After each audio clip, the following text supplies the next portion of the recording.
Hello everybody and welcome to Forever Rugby on Forever Sports. It is a Saturday afternoon at 2:15 and we are 50 minutes away from the beginning of a back-to-back URC Derby day. Stormers versus the Sharks. Kicking us off down in Cape Town and just trying to find out whether all these protests are actually happening. We heard about rumoured protests by Cape Town Stadium and I haven't seen too much going on there, really, on Twitter or anything like that. So if anybody can see anything about the protest, give me a shout. But welcome. We've got two very exciting games ahead of us. We've got a Yuxke Derby, and then we've got the Sharks versus the Stormers. Yuxke Derby a little bit later. For me, that's the match to really watch, you know. None of the sort of coastal rubbish. We want to watch the high-profile teams having a go, you know. And but plenty of ramifications in both games, really, with two teams in the Sharks and the Bulls that are at risk of their season kind of sort of flopping a little bit if they don't be careful. Yeah, we've got to they got to be very careful. They don't. The Sharks got to try and do the unlikely to beat the Stormers, whilst the Bulls just need to make sure they don't slip up against the Lions. But yes, we're going to start settling into the stream. The game's kicking off in about 14 minutes' time. There's still a little bit of time to sort of settle in and get ready for what's going on. I'm going to have a bit of time to make sure that my stream is working. And yeah, but let me know where you're watching from. We do have a poll running in the comments.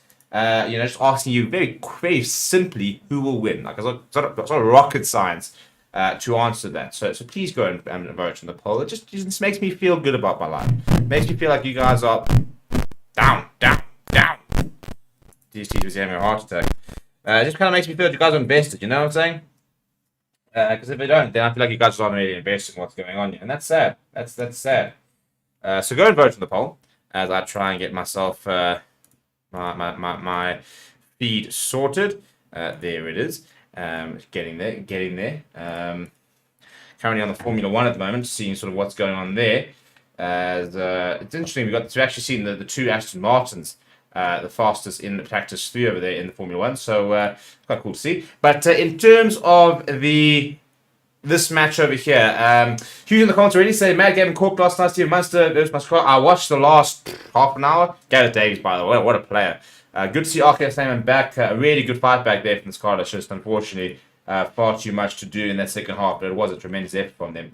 So glad to see Manier been able back and fit. Tom, he got the last try of the game at least. Crazy match. Why they're protesting in Cape Town? A bunch of the old Stormers executive were planning on protesting against the current Stormers administration executives. And the ironic thing is that they were like the big person that they're protesting against, Rion Olberhorst, is actually no longer there. So yes, but I actually haven't seen anything about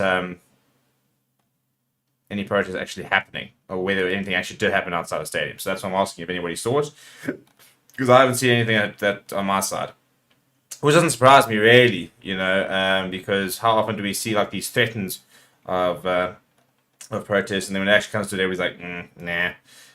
But yes, so that is what's happening there. I was saying, Stormers win and Shark get kicked. How good to see Snaman best today. I hope he makes it to the World Cup. Looks like he put on some muscle too, which is scary. Yeah, I mean, I think we didn't really see him do much last night. I don't think he actually had a single carry. We got through a couple of tackles and stuff. He looked a little bit laboured around the park. But yeah, at the end of the day, we're talking about someone who hasn't played rugby in 17 months. The big thing for Edison is to have game time, and for us to get to a stage where we're not kind of wincing every single time he goes into a tackle or he gets the ball or whatever, waiting for him to break down again. So that's kind of the main thing, isn't it? Just making sure you can get back to full fitness and stuff like that. We're going to go through some team news in a little bit because there is actually a late withdrawal from the Stormers. Sasha Feinberg Gomezula is actually starting, and this is because Dan du Plessis has withdrawn from the side.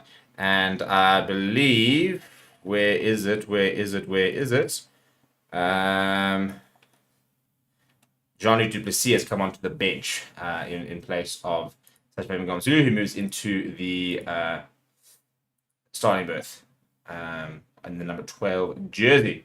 So yeah, late change there for the Stormers. We'll go through some team news in just a little bit as we kind of sort of settling in here. As I said, please do keep voting on the polls. Also, smash the like on the video here. We want to try and make these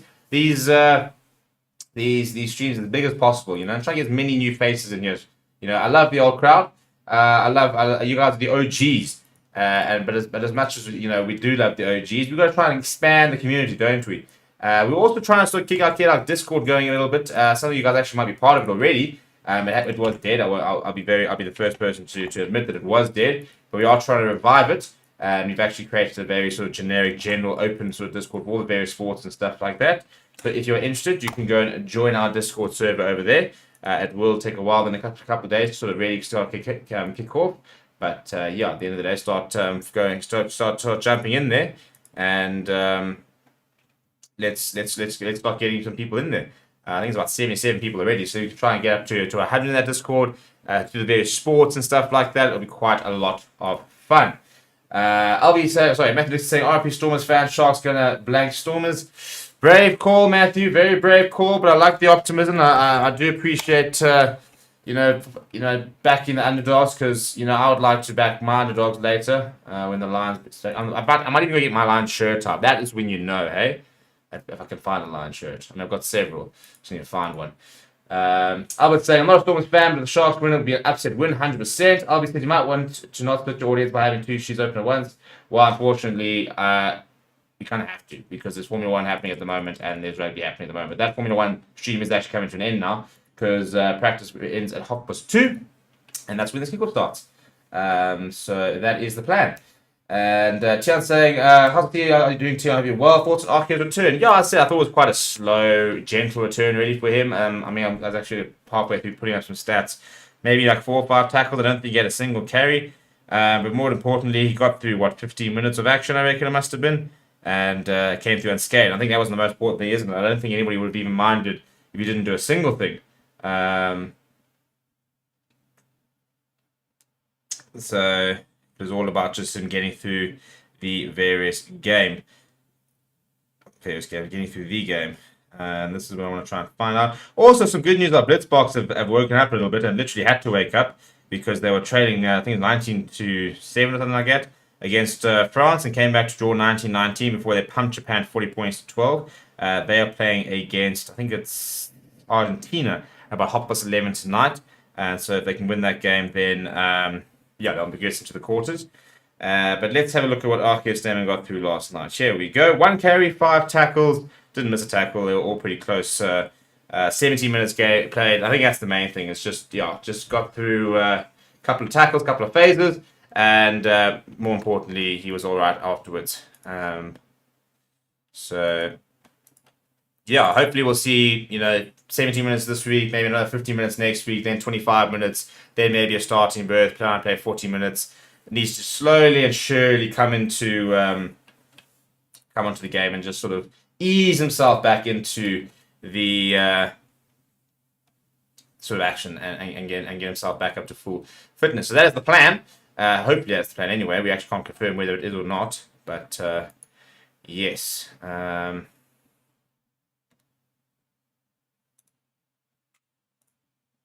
So what are we thinking for this game? I'm busy putting up the team sheets. So you got an opportunity. I want your score predictions. Whilst I go through the teams, I'd like to get your score predictions going.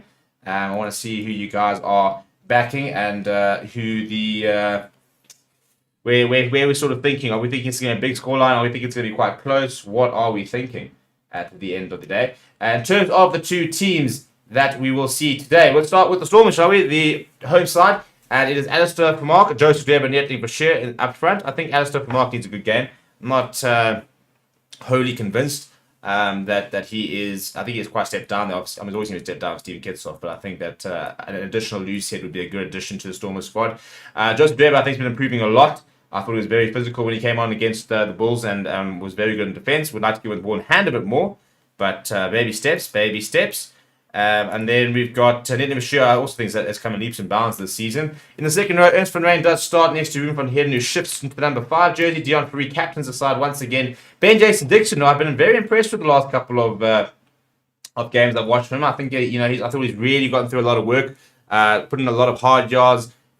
always sort of, I think the other day he put in about 10 tackles and he was only on for about 10 minutes type thing. So really good to see him getting a start. Marcel Tennyson, number 8. No Chiva Diamani, no Evan Lewis at the moment.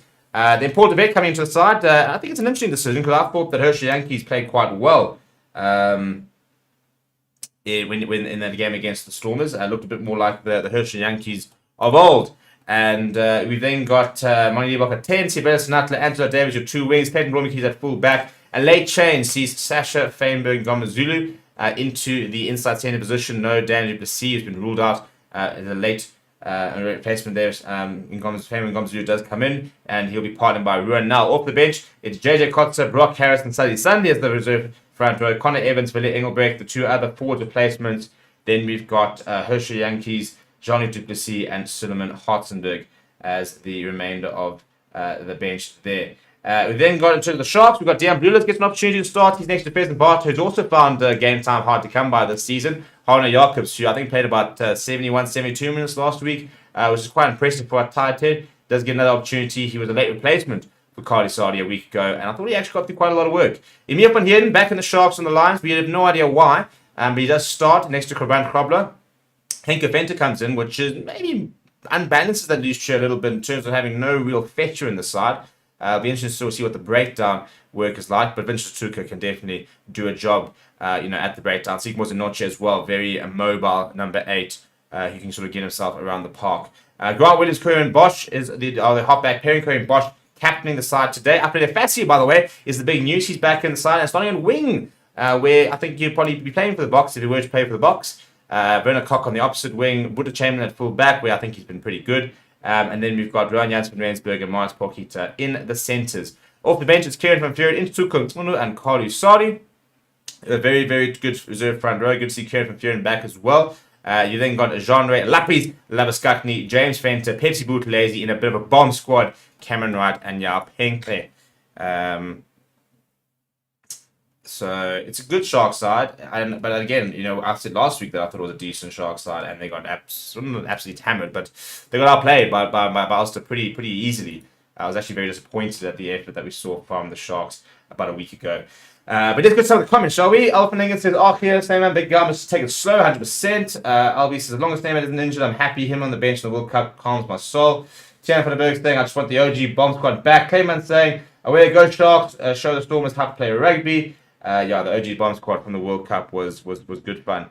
Tian's reckoning Storms about 12. Paul DeVet had a solid game. Contenders going Sharks 37-29 to the Stormers, but predicting a high scoring game. So is LB, who's going 43-27 to the Stormers. Clayman going Sharks 28, Stormers 24. A nice bit of close game there, reckons Clayman Miller. Alphaningen going Stormers 32, Sharks 13. I'll be saying, I tell you what, the Lions back 3 aren't bad at all. If those players left the Lions, they could be stars. Why can't they just be stars at the Lions? Why do they have to leave? Can't we just have a few nice things, please? It'll just be nice. Isn't it wet in Cape Town? I saw a photo of the Cape Town Stadium. It didn't look too bad. It looked a bit empty. In fact, it does look a little bit... can't really see much of the sky. It looks a little bit overcast. I haven't had too much. In fact, it does look a little bit wet. So it could be wet conditions, which would, I think, probably favour the Sharks quite nicely. Let's have a look, shall we? Cape Town weather, 23 degrees. Precipitation apparently is around. Not too much at the moment. They reckon a little bit more later in the evening and more tomorrow. So hopefully you'll be dry underfoot tonight. Or this afternoon, rather. Some other comments saying, Matthew Dick saying, Stormers 8, Sharks 19. Vic saying, Sharks only last week because of not being able to handle the Maul. If it wasn't for the Maul, Ulster would have lost. Yeah, that's a pretty big if, though. At the end of the day, that pack... That did think bullied the Sharks quite a lot. I don't think the Sharks really... even at scrum time, the Sharks weren't great. Gain line advantage, for example. I thought Ulster getting over the gain line quite well from a forward's point of view. I thought just generally the forward pack from Ulster did dominate the Sharks, and I think that's where the Sharks are going to have to really man up this afternoon. They're going to have to really match that Sharks and that Stormers pack, who are a decent pack, and also that Stormers pack does get that ascendancy. Then we all know what the Stormers backline can do, especially when you've got Sash Feinberg Ngomazulu at 12. You've now got 3 playmakers in Clayton Blomikis, Sash Feinberg Ngomazulu, and Mike Liebach, who will all distribute, put players in position, stuff like that. I think they will miss Hachiba Diamani and the sort of dynamism he brings to the side, but obviously you're not missing too much when it comes to having the likes of a Martin Tennyson on the side, who is a very worthy, very good player. And here we go. We're just going to get the stream working. The players are out on the field. We are going to be starting quite shortly here. And why can't I share anything?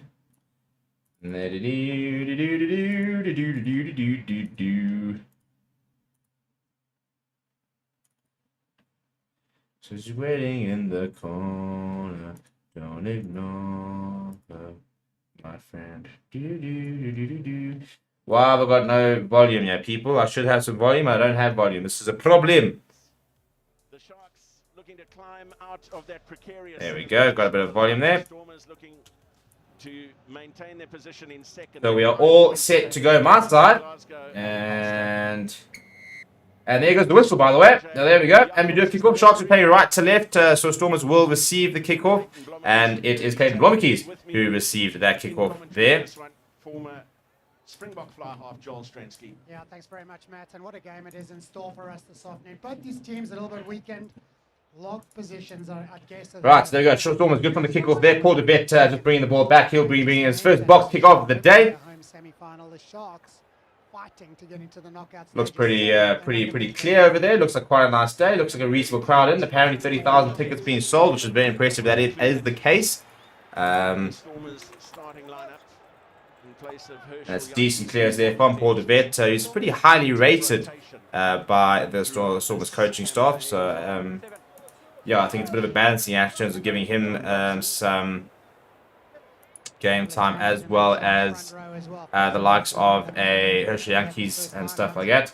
But solid line there from the Sharks. Grant Williams bringing Curran Bosch. Curran Bosch immediately going to the boot. Quite a few chases there in the likes of Monis Porkeet and Ryan Menezes. It was pretty deep, and Clayton Blommetjies does very well to mark. It's a great take. It's an absolutely great take. Under pressure, the kick was high and hanging. Good pressure from the Sharks. And as you said, just drifting a little bit away from him. It's a real skill set to catch it going over your shoulder like that. Under pressure and make the mark. Super catch. No, he's good clearance with Clayton Blommetjies. He pumps that downfield, and it's well get. Now, why are we looking at the replay? He's already gathered it. He's going. He's running. He's off. Well, we missed it, and the Stormers have turned over the ball as advantage. I'm assuming a knock on Ruben van Heerden, the man that gets brought down 10 meters. No, it's penalty advantage, in fact. Pretty taken by Paul DeVet, but not on the mark, so we'll have to go back, which is probably the right idea, because now they have an opportunity to go find touch and maybe slow things down a little bit. But a good start there from the Stormers. Well, a few players inside that 10-meter radius after the kick from Bosch, and Gerbrand Grobler pointed out by the referee as being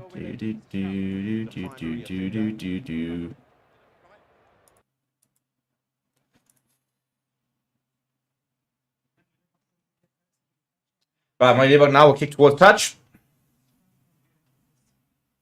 And I'm gonna end the poll when it gets to 100 votes. On 77, so 23 more votes to go. Either that or about 10 minutes in, we'll probably end the poll.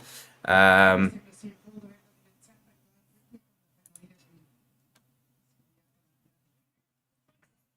the up and under there, sort of swirling up and fussy is there.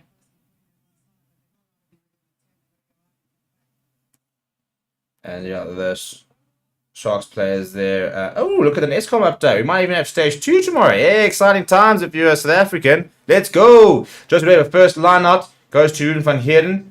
And pops up back to Joseph Drever, who brings in Sacha Payne. Oh no, it's Angelo Davids. Oh, he's just lost it forward. Almost getting through there and losing it forward. So it looks like we'll go back for the scrum. We have first scrum of the day. Really nicely worked. I don't know how Angelo Davids found so much space. I'll tell you what, if you'd held on to that, he was straight through. It's a good little pass here from and Joseph Drever. Yeah, I mean the Sharks' defense, they're just opening up, and I think it's Singapore Zanocha gets it wrong. He reckons it's going straight to Sasha Femi Zulu, goes for the tackle and opens up that gap. And a penalty though, I think, from the sounds of it, or from the looks of it. Yeah, penalty offside against the Sharks. So decision time. Femi Zulu is actually down receiving a bit of treatment. Oh, there's the power. I'm going to turn my fan on.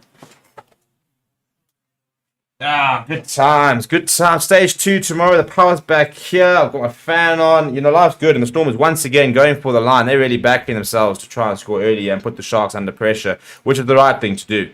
You know, the Sharks side are so desperate for the win. If you can get a good start early on, put them under pressure, then you know, it could potentially implode a little bit. Richard says, Game and Bulls lines are free to air TV here in Ireland. Which channel is that, by the way? I actually meant to check earlier, so if you could just share which channel it is, we can actually put that in the description. Thanks so much, Rich, for letting us know. So it wasn't the best lineup there, and it's a nice carry from Flamengo on the Zulu to rise the hit of Monasport Kita pretty well. Now someone's looking to try and put themselves back on the front foot. They have lost a few meters there. Ruben van Heerden. PG4, perfect. Thanks so much, Richard. I appreciate you. I'm going to update the description. Oh, a little top tip of the top to Angela Davids. Update if he gets up there and does mark it. So I'm going to put the link in the description, people. Because the nice thing is, even if you are not in Ireland, you can actually just use ExpressVPN. You can connect to an Irish server and you can watch the match. So there we go. There we go.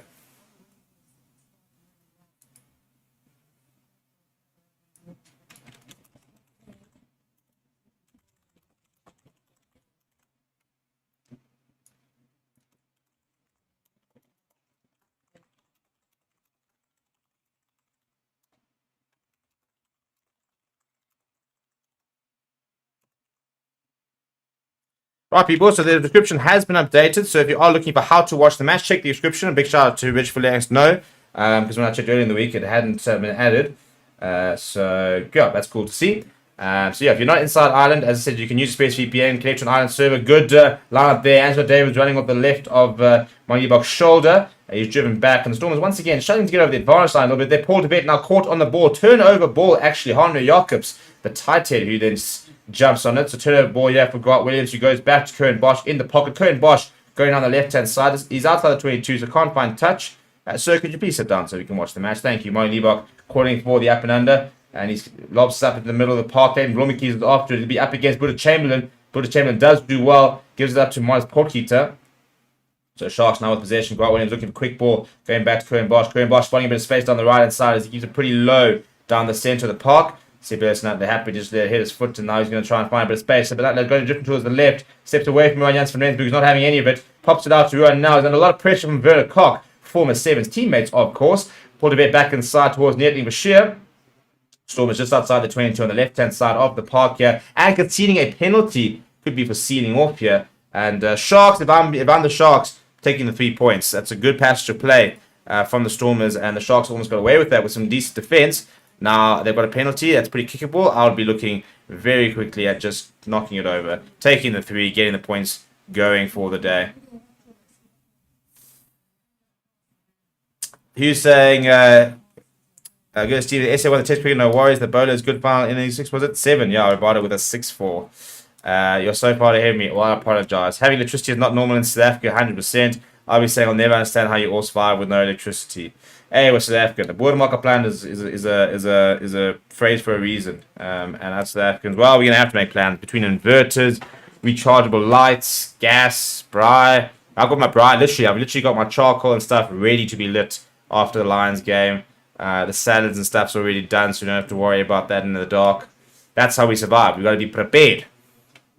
They are going to take the 3 points here. And I'm going to end the poll as well. We've got over 100 votes. So I asked you very simply who will win the match. 75% of you reckoning Stormers, 24% going Sharks. And as usual, when it comes to Google and their lack of maths, always 8%, which seems to have been lost somewhere along the line. Right, Curran Bosch, the captain for today on the Sharks, lines up his first attempt. Yeah, it's pretty straightforward, to be perfectly honest. On the right-hand side of the park, about 20 yards in. As you can see by the screen there, it's probably a little bit further right than what that screen shows, but he's kept his head down and got straight through the middle. Right, so first blood does go the way of the visiting side. Sharks going up 3 points to 0. They've actually yet to have possession inside Stormers territory, really, but they've got 3 points.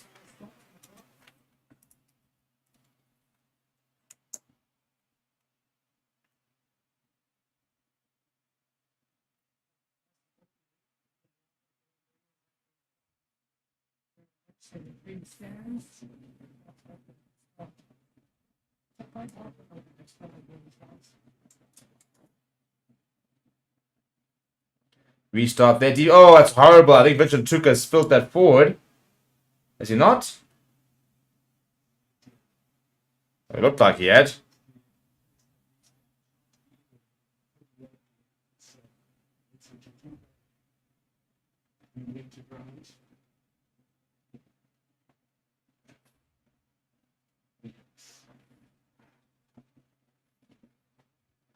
Right, Graham Blommy-Keys is a good take as well. Gets away from one. Brought down by Vince Tuka. Gets up to the 10-meter line. Good intervention there. Oh, not sure that was the right decision to go to Snutley. And in fact, it is forward. So that's a pretty poor pass there from Paul de Vet. And I think it was the wrong option anyway. And a forward pass. So not for Paul de Vet's finest hour, finest moment, as it'll now be a scrum for the Sharks. Yeah, I think so intent on trying to go quickly that he went to, I mean, he was completely isolated with Snutley, so it was never the right decision.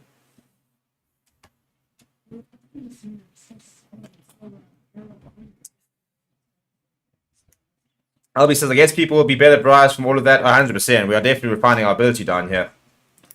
Which say the Leinster versus Edinburgh game also on TG4. There we go. So back to back. So yeah, guys, go and get yourself Experience VPN. If you are outside Ireland, and you can watch all the action for this game from the Bulls versus the Lions, as well as Leinster versus Edinburgh, which I think should be quite a fun game. I'm going to have that on the background as I do Bri later. Maybe we should have like a Forever Bri challenge. What do you reckon? Get somebody to sponsor us some meat. Just have a lack of Bri and a rugby chat. That's a huge scrum from the Stormers. Goodness me, the Sharks are absolutely nowhere. And Grant Williams trying to sort of clean out Curran Bosch on a bit of pressure, just sort of chips that off his left boot. It almost actually might work here. Miles Porky to almost not tackle out the ball, so not trying to clean up, and he runs straight into Grant Williams, who does well to bring him down. But that was a massive scrum from the Stormers. They'll be feeling very good after that. Mike Leibach, long pass out there to Rowan now. He finds himself on the wing. He cuts inside, almost behind a couple of Stormers players, but no obstruction. Paul DeBet looking for quick ball. That does fine. I think it looks like Marcel Tennyson. Now Paul DeBet to Mike Leibach. Oh, they've got numbers. Oh, they've got numbers as well. Ben Gomez Jr., Caden Blommy-Keys, just holding on to the pass. And Sinatla's drifted inside. Why is he drifted inside? Caden Blommy-Keys can't believe it. Really was the wrong option from Sinatla to come inside. Caden Blommy-Keys looking for that little pop over the top. And I think if Sinatla had kept that outside line, I don't think there would have been anybody in front of him. I think Bernard Cock had just decided to commit inside. There was Curran Bosch would come inside. Yeah, I'm sorry. If Sinatla runs that outside line, I reckon he's away.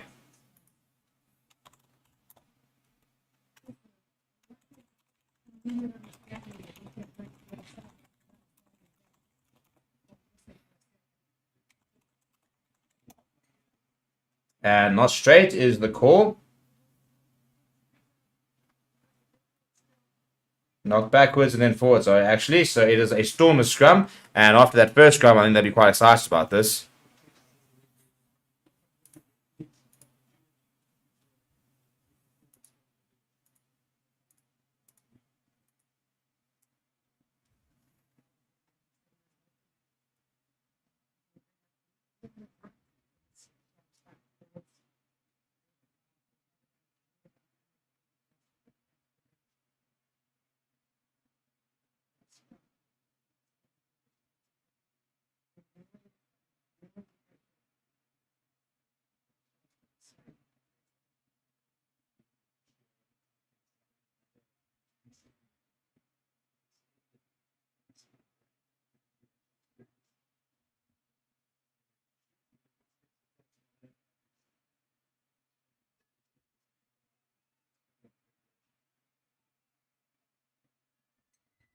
As expected, big scrum again from the Stormers and a penalty.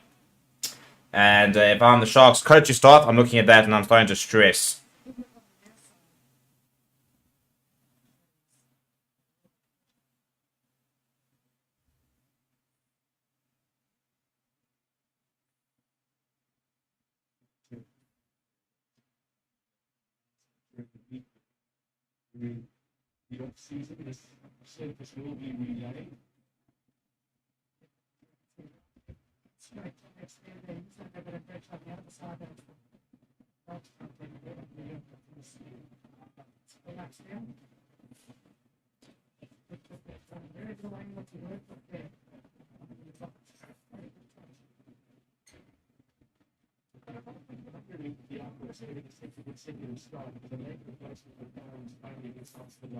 Right, so Stormers progress up the park. Joseph Durban East now hit his man.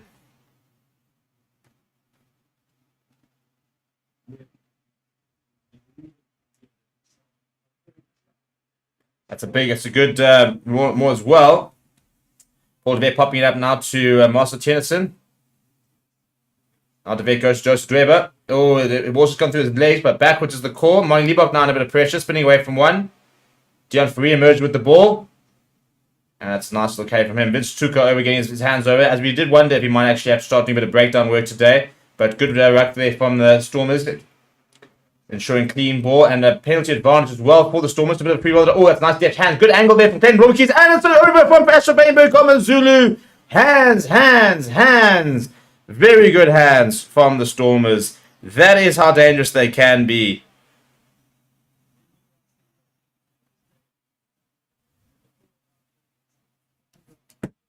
Well, there it is. There's the early breakthrough, and that's the last thing the Sharks would have liked. And personally, they've struggled at the scrum. They struggled at that line-out. And then the Stormers, in broken play, as they always do, just completely pounced. Look at the hands there from Malibok. Up to Clayton Blommetjies. Steps around one, pops up. Current Bosch put up off the line. He's almost in the middle of no man's land. First try of the day. And all of a sudden, I think they are genuinely on the signs here for the Sharks. Alright,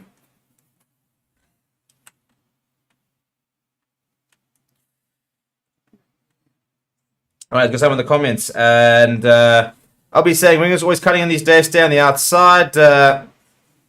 Albert says wingers cutting in means centers don't know what they're doing. Yeah, I think look at I think it's the time to cut in and the time not to cut in. That specific example, it wasn't a time to cut in for St. Penatla, but in the end they have just gone over, so no real harm done.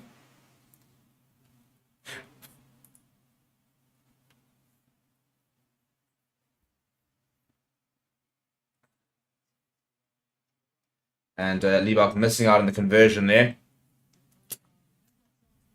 Yeah, a very good line there being run by Clayton Blommetjies. And the awareness to pop it up to Femi Zulu. Had nobody ahead of him.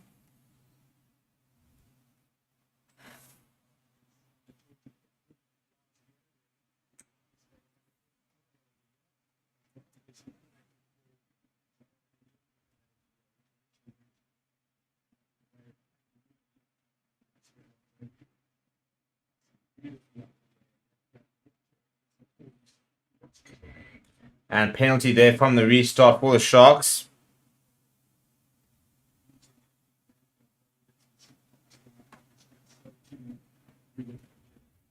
Angelo Davis, the one penalised there. Right, so early start here, 5 points to 3, just a 2-point lead. And yeah, the reason I say ominous signs, I just think in this first sort of 15 minutes, if you look at so far the various aspects of the game, I think the Stormers have started very well from a scrum point of view. They've dominated Sharks 2 scrums. The lineouts have looked pretty good. That's a very good take from Apele Fassi in the air, though, must be said. For me, what I said in my preview and what I've been saying in the last couple of weeks, I really think the Sharks' defense is not good at the moment, and I think if they can't sort that out against the Stormers side, who are so good at really breaching that, and then the lost line out there, Paul de Wet loops it up towards Clayton Blommetjies, goes to Sasha Fame and Zulu, who does go to the boot. It's not the best touch finder from him, but they have lost a few yards. Have the Sharks? Yeah, I do think if their defense is a little bit leaky, then they're going to run into trouble quite quickly in this game. Obviously, I thought Springboks players would be rested these games along with the Six Nations sides. Isn't that what they said on the Springboks YouTube page with that little BTS they did in the week? Well, yeah. So none of the Springbok players are playing against the African sides, but we've got no control over the European sides if they actually use their Springboks or not. We've got no agreement with those sides. Dion Fourie throws that play Fassi on the ground, tries to get over it. Bowen is popping up to almost the half gap, opening up there for Henko Fenta. Ball comes loose. Dion Fourie's all over it, but I think he's lost it forward in the process. Cheapers, he's everywhere. For someone of his age, and now penalty as well. And tackling out the ball is the call, and it's in front of the poles actually, so Sharks should be able to take the lead once again. Storm is a little bit over eager there.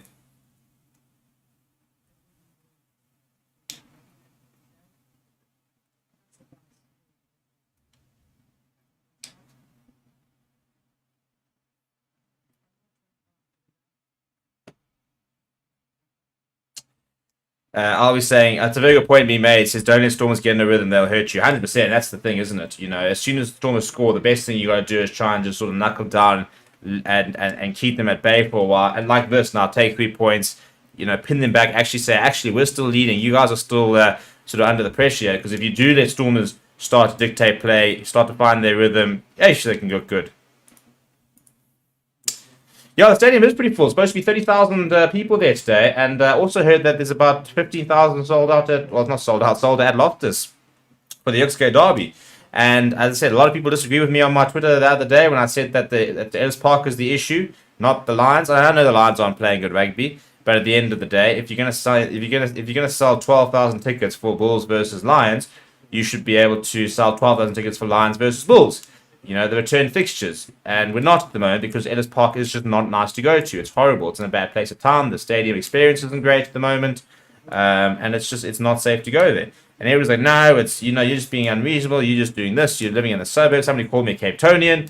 But at the end of the day, nice stadium in a good location, lots of fans. It does help it's a winning team, of course. I'm not going to deny that part. But, I mean, the location of the stadium is absolutely prime. You can walk there from the waterfront, all the pubs around. You can just make a complete day of it. Good carry there from Vince Tucker off the kickoff. It was a big hit on him, but he's done well to maintain possession. Oh, dear. Grant Williams' boxing has gone straight up, and it's all fallen back towards... he's done an interception. Ben Jason Dixon's going to go through. Oh, my goodness, that is dreadful. Well, who threw that pass? Because he is not going to be a popular man in the change room. I've got a bad feeling it's Henko Venter. The ball has gone loose, and he's trying to throw a long pass back towards the back line, and all he's done is he's thrown it straight to Ben Jason Dixon. I'll tell you what, Christmas has come early for him, because he's just gotten a gift on a silver platter. Who is this? I think it is Henko Venter. I think he's trying to find Curran Bosch here. And bang, thank you very much. Ben Jason Dixon says there's nobody ahead of him. That is a horror moment for Henko Venter. Oh my goodness. The more you watch it, the worse it gets. That is dreadful. Absolutely dreadful. And all of a sudden, the Storm is back ahead. That's an absolute freebie. And I tell you what, the Storm, this side doesn't need freebies. You know, they can do it on their own. They don't need to be given bonus tries. And all of a sudden, Mindlebach this time nailing that conversion. They go 12 points to 6 up with a 6-point lead after 21 minutes. And the Sharks will be absolutely kicking themselves.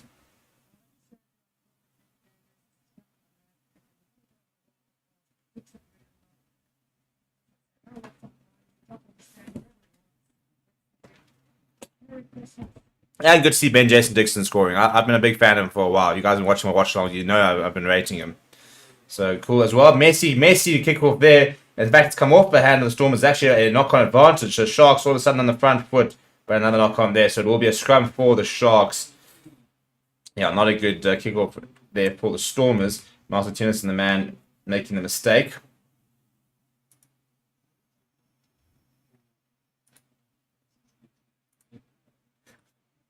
It's Taylor Lumicky's actually where the ball comes off.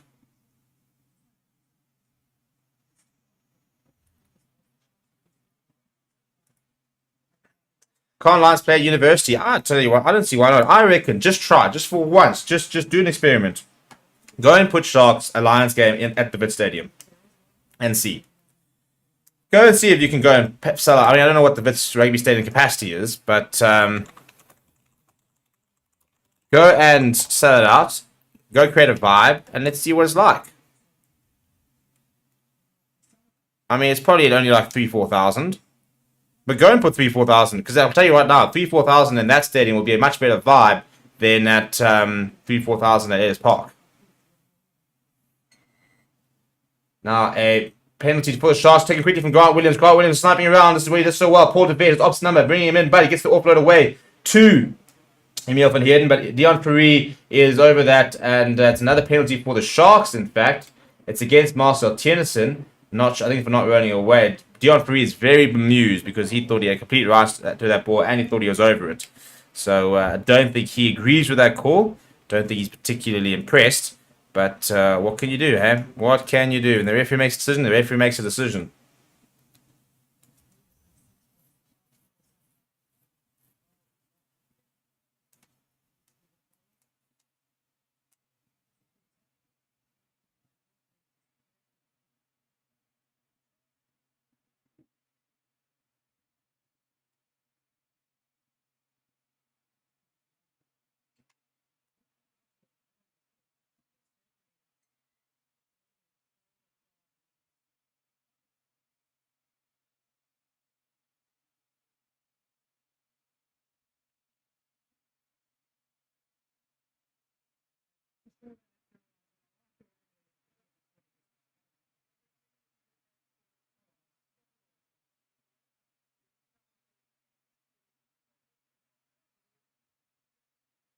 Having a look at having a conversation with Kern Bosch. No arms at the call there.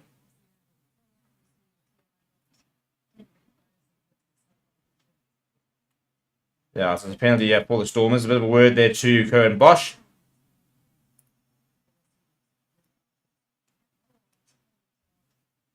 I'm surprised Noche has not been binned here, by the way.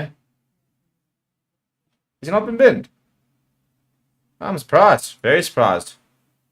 Bit of a shoulder charge into that ruck.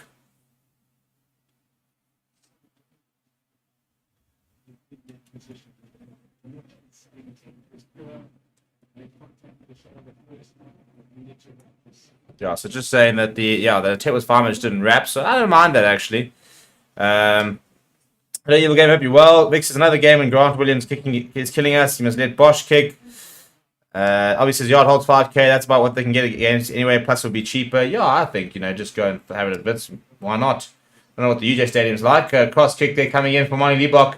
On the bounce, it will be to CBS Sinatla. Well, I'll tell you what, Tabernacox lost his footing, and Sinatla has found a few yards. Paul DeVet getting there, looking for a quick ball, pops up to Neely Mashir, goes to Monty Liebach. Monty Liebach goes behind Sash Fame Zulu, he then goes to the boot on the right hand side. In fact, it could work out very well. That's a brilliant kick from Sash Fame Zulu.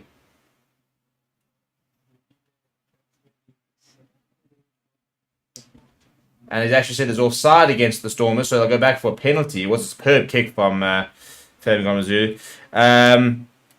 Dylan saying, Steve, I'm a Sharks fan and have just moved to the Western Cape. The Sharks are struggling this year. If they lose, should I become a Stormers fan? Well, I'll tell you what, you might enjoy life a bit more in the short term as a Stormers fan. I mean, I'm never a fan of changing your teams. That's why I still continue my misery with the Lions. But, yeah, look... what I would just do is I would continue supporting the Sharks, but I'll go and watch Stormers games anyway. Like, why not? Why do you... I mean, yeah, you don't have to support Stormers to be able to go watch them. At the end of the day, you've got a team that's playing really good rugby at a very cool stadium in a very cool position. Why not go and just watch games? You don't have to commit to them. That's what I would do if I moved anywhere else. I wouldn't necessarily go and support the team there, but I'd go watch matches. Well, I wouldn't because I'd be doing this, but if I could go watch matches, I would go watch matches. If I wasn't with you guys doing watch every weekend, I'd be at the various matches. Actually, go to Loftus sometime. I haven't been to Loftus in a while. I haven't been to this park in a while, having said that. They are taking the 3 here. Monty Liebach on the halfway line, looking to try and go up to 15 points. Yo, it is cooking up here in Johannesburg. We've got a cricket match tomorrow. Definitely a bad first weather out here.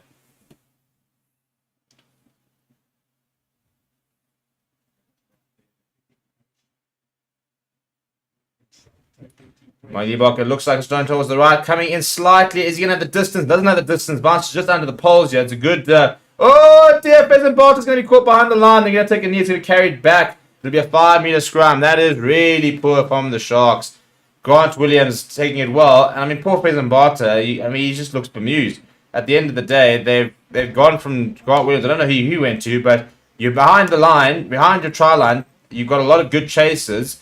And you end up throwing it to the hooker. What's he supposed to do? Alex not exactly going to pull out a great kick, is it? It's a horrible pass as well. So Paul Pheasant Barter picks us up behind the try line, and he's got like 3 Stormers fans in front of him, and players in front of him, and he just says, I'm going to take a knee here, chaps. We're going to have to take the L. All of a sudden, a missed 3 points for the Stormers, and yet a 5-meter scrum on the right-hand side of the park with plenty of space to work with on the left. I mean, yeah, when things are going well for you, things are going well for you. And this is very dangerous for the Sharks because that Stormer scrum has looked very dominant. I'll be saying everyone's welcome to support the best team in the SA. Sammy Zula saying, good to see the Safa team enjoying success in the URC, making these derbies even better, 100%. George Jackson saying, Sharks need to win. Do you reckon Dobson will be Bok coach? Maybe eventually. I don't think anytime soon. And look, I do think that he'll probably have to refine his game plan a little bit. There it is, penalty at the scrum for the Stormers. The question is, do they take another scrum or do they go for the line? And if I was Dion Fourie, I would be quite tempted to have a go at the scrum there. Henry Jacobs and Dejan Bleuler is under a lot of pressure. He has called for the scrum. I think that's the right decision.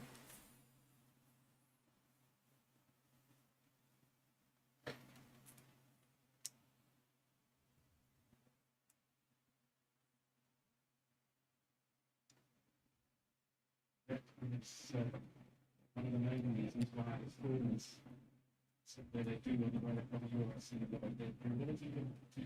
So Stormers have got the best conversion rate in the competition. 40% of their 22 entries they scored try. That's ridiculous. That is unbelievable. I would say Cheetahs fan forever. I need to maybe we should get down to Bloom and watch a game with the Curry Cup starting next week. Andrea's saying, I'm a Sharks supporter, but I love great rugby, so I just watch all the games I can. You see, I think that's the attitude to have at the end of the day. And Giovanni else saying Stormers is best. Well, right now they're on top, 12 points to 6 on the doorstep once again. Another try here, and it could get a little bit out of hand for the Sharks. Stormers could go up to 19 points to 6 at about the half an hour mark. Remember, back-to-back games here. We've got Bulls versus the Lions at 4:45. Followed by Steve engaging in Forever Bry. Won't be live, but maybe we should, as I said earlier, maybe we should get rid of a Forever Bry segment going. That could be quite a lot of fun. I mean, we're doing so much Brian down here as it is, given the fact we've got no electricity, that maybe we should just make it a show. It's like a Friday night Bry show.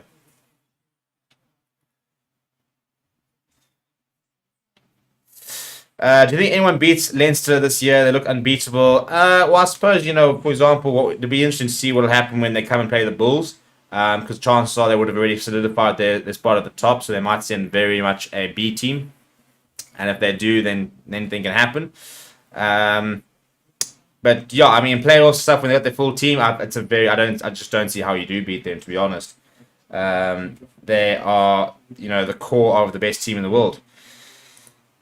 I think at home, the Stormers might have had a chance. They would sit there thinking, right, bring them here, home crowd, try and run a couple of tries in. But I think, in Ireland, I don't see too many teams who've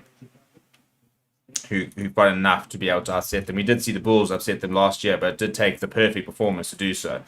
The interesting thing will be, do we have a second team that can do that?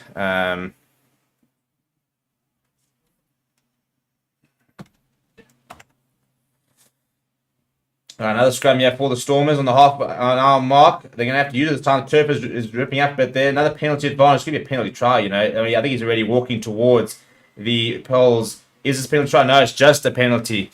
Matthew Dixon's Forever Bry with Stevie P and Rian. I'll watch that. Well, there we go. I'll tell Rian that he needs to prep his calls. Don't Toy saying Sharks like Escom more offers as on need to buy more players and coaches. I don't even know if you need to buy more players. How many more players are you going to buy? They're going for the try once again. They want the penalty try here, do the Stormers. Albie says, hey, look at it this way. All this brine means all your kids going to have a lot of protein. Average try is going to increase for this generation of Sabbaths. Could you imagine? These generations, you've got the boom and stuff like that. We're going to have the ESCOM, in 20 years' time. We're going to have these massive rugby players around. They're going to say, what happened during that time? They're going to say, we had no electricity. So all we did was basically just, gymmed and bride. And welcome, Lungishisi, to the latest member of the Freo Sports Club. Thank you very much. If you'd like to become a member of the Freo Sports Members Club, then please go and check out the link in the pinned comment there. It's just a small monthly debit that really does support the channel. So a big shout out to all our members. And there's also a members-only Discord. So if you'd like to join our Discord and then just show us a screenshot of your membership to the channel, and we'll add you to the members only Discord as well. It's gone down this time, the Stormers. It is available at the back, so no penalty advantage this time. Paul DeVette taking his time. Grant Williams lurking. Nice little wrap around there. Mind you, about going to Clayton Blommakeys. Clayton Blommakeys has got too much pace for Werner Kark. He's almost a high tackle. That was so easy. And the little wrap around there just did the business. But how easy is that from the Stormers as they do go over for their third try? Half an hour in, they're scoring a try every 10 minutes at this rate. But how easy? Too easy is the answer. Far too easy. As I told you, I just look at the Sharks defense and think, where's the structure? What's the plan? How are they defending? I mean, look, we're watching this now, and it's this little wraparound that's very, very cute. Straight to Clement Gomezulu, pops out to Moynilock, who's drifting. Long pass out to Clement Gomezulu, on the angle, next to Werner Kark. Werner Kark's got to do better than that, it has to be said. But once Clement Gomezulu has that half gap around him, he's always going to be backtracking and just not going to be able to reel him in. Almost a high tackle as well. What a try that was. But just far too easy at the end of the day. And this is what I'm saying. Ominous signs for the Sharks that they can't sort their defense out. this could get to being a big score. Speaking of big, we are 18 subscribers away from 23,500 subscribers. There are currently, I'm not going to lie to you, 161 people watching. I find it very unlikely that there are not 18 of you, at least 18 of you, who are not subscribed. In fact, the research on the channel shows you like 90% of the people that watch our content are usually not subscribed. So if 18 people just go and quickly hit that subscribe button, we can actually get 23,500 before half time. So be part of a small piece of history and just do the right thing. Look at the little heart coming from Clayton Blomikeys. I don't know who's out there, but shout out to whoever Clayton Blomikeys is hearting. Let's hope it's a wife. If it's not the wife, he has a wife, then we'll not go there. Maybe Nick says maybe the Sharks should bring in Jacques Free. I would say. Divan's saying they shouldn't leave the good forwards till later. Yeah, I think this is the issue. Vic was saying Sharks saving Kunu and Sadi for the second half. I think that's going to be too late. In fact, if I was Neil Powell, I'd be hooking both props right now. Right now, I'd be hooking both props. If this was the Springboks, they'd hook both props. And even potentially the hooker. The box right now would probably change the entire front row. Penalty, though, for the Sharks there. Ruben van Heerden conceding that. So, Stormers kind of actually, ironically, keep giving them chances to come back into the game. They keep scoring a try and then making a mistake off the kickoff. So they're actually letting the Sharks come back in, but the Sharks just going, nah, we actually need to worry about it. Actually, you guys are actually quite fine not having it. So yeah, Ruben van Heerden in an offside position there, not allowed to play that ball, and he did, so penalised for it.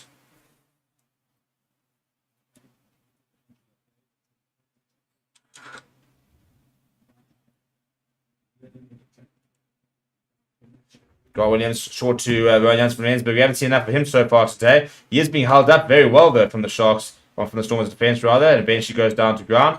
And it's a turnover ball. Yeah, more was made. I mean, that's pretty impressive. To be able to hold up Rowan Jansen from Rensburg is no small feat. I mean, he's got a chest only matched by Jacques Fourie, and it's actually Fane Ngomazulu, I think, is the initial tackler. So, number 12 on 12. Bang. Yeah, it's Mollybox going high with Fane Ngomazulu, and then Dion Fourie comes involved and says, no, I'll help you out, kid. Got you. Albie says, Sharks got all the talent, but no idea. Imagine Stormers with Tully's defense, and in this attack, we could have got a couple of Super Rugby titles, man. Yeah, no, fair. So, turnover ball here for the Stormers. It's a scrum just inside the 22, pretty much the halfway point. And yeah, it's quite a simple to-do list here. It's get the ball underneath the hooker, get the ball to the back, and find touch.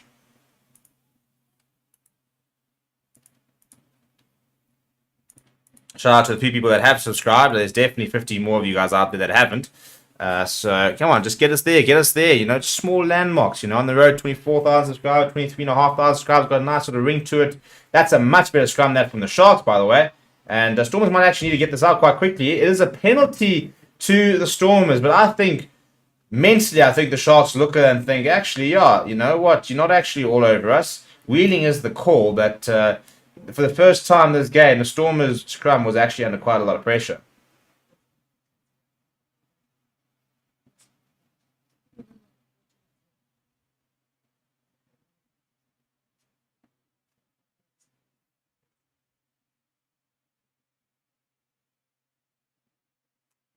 Let's have a look at this. Yeah, Dejan Blula is doing quite well. They're penalised for walking around.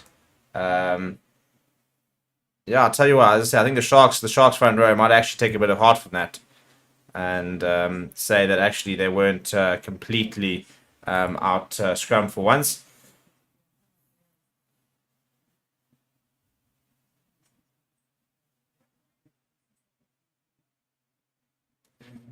Joseph Dwebo at the back of the scrum. They're bringing in Master Chenison. I'll tell you what, Joseph Dwebo, the playmaker at the moment, he's put out two decent passes so far in the game off the back of that line out.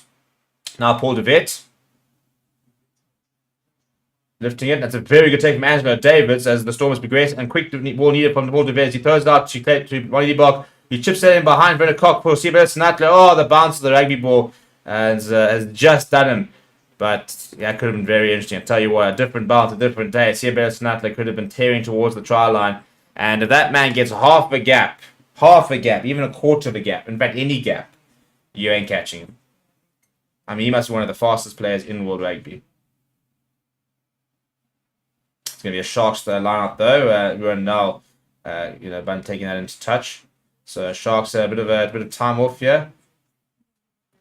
Yeah, I'll tell you what. I'll be interested to see how tempted Neil. I'll be very interested to see if the Sharks front row returns after half time. You've only got 3 minutes until that decision will be made. But I think the Sharks front row is under a bit of pressure. Zach, hope you're well. Welcome to the stream. Down to Grant Williams to Curran Bosch. Curran Bosch just chipping over towards the right hand side there. I just think for a side that hasn't had any ball in hand, keep the ball in hand for once. Peyton Blomkeys now looking for touch, and he does find a very, very good touch find. And all he's done is he's put the Sharks back towards the halfway line. And you kind of wonder why the Sharks just a little bit more ball in hand yet. Try and use some of their forwards. They've got some good ball carriers. They've got Rowan Janssen van Rensburg. They've got Vincent Stuka. They've got Krabran Krobler. They've got Henko Fentis. They've got lots of nice ball carriers. They just decided not to use them so far. In terms of how the game's been so far, it's been pretty poor from the Sharks, must be said. Been pretty very ordinary defense and very just haven't really attacked. And the Stormers, some 2 very nice tries and a very good opportunistic try. When Henko Venter decided to just pass the ball straight into Ben Jason Dixon's hands right by the try line. This time, Clayton Blomkeys, his clearance is actually inside the Stormers' half, but once again, straight to the Sharks, kick over the top, turnover ball, Clayton Blomkeys hammers into touch. It all becomes a little bit repetitive, doesn't it? And you just keep waiting for the Sharks to do something a little bit different.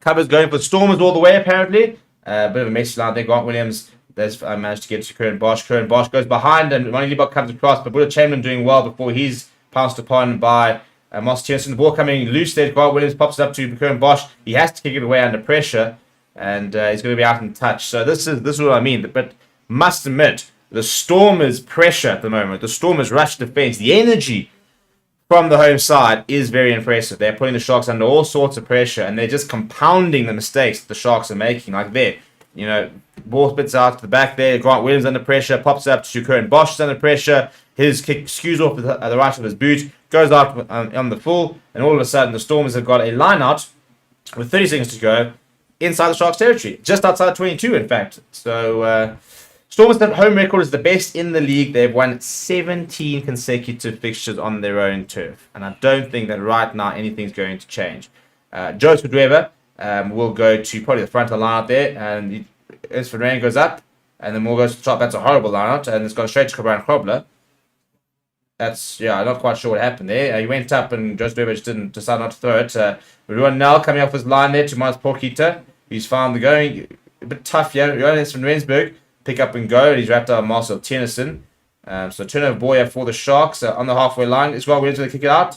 They go to Abdi Fassi and off, and they decide, we've been poor this half. Let's just knock it out and go have some oranges in the change room. Not a good half for the away side. The Stormers will be very chuffed, however. They lead by 13 at half time.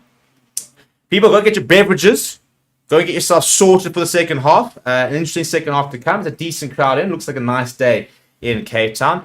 Please do subscribe as well. We're 12 people away from 23,500 subscribers, so surely you guys can do the right thing and go and subscribe. When we return, we're going to find out if the Sharks have got anything in the tank for the second half, or whether the Stormers will continue to try and put them to the sword.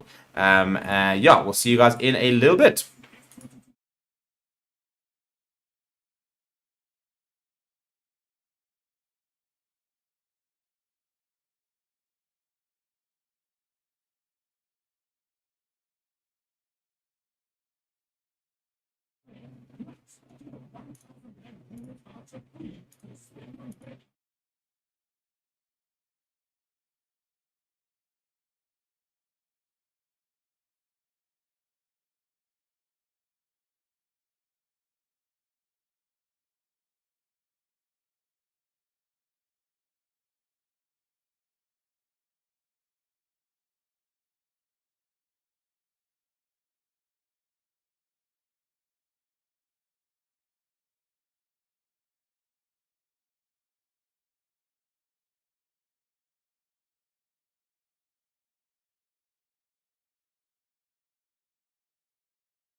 Right, and we are back. Hello, everybody, and welcome back to Fair Rugby on Fair Sports. It is half time at the Cape Town Stadium, or the DHL Stadium, rather.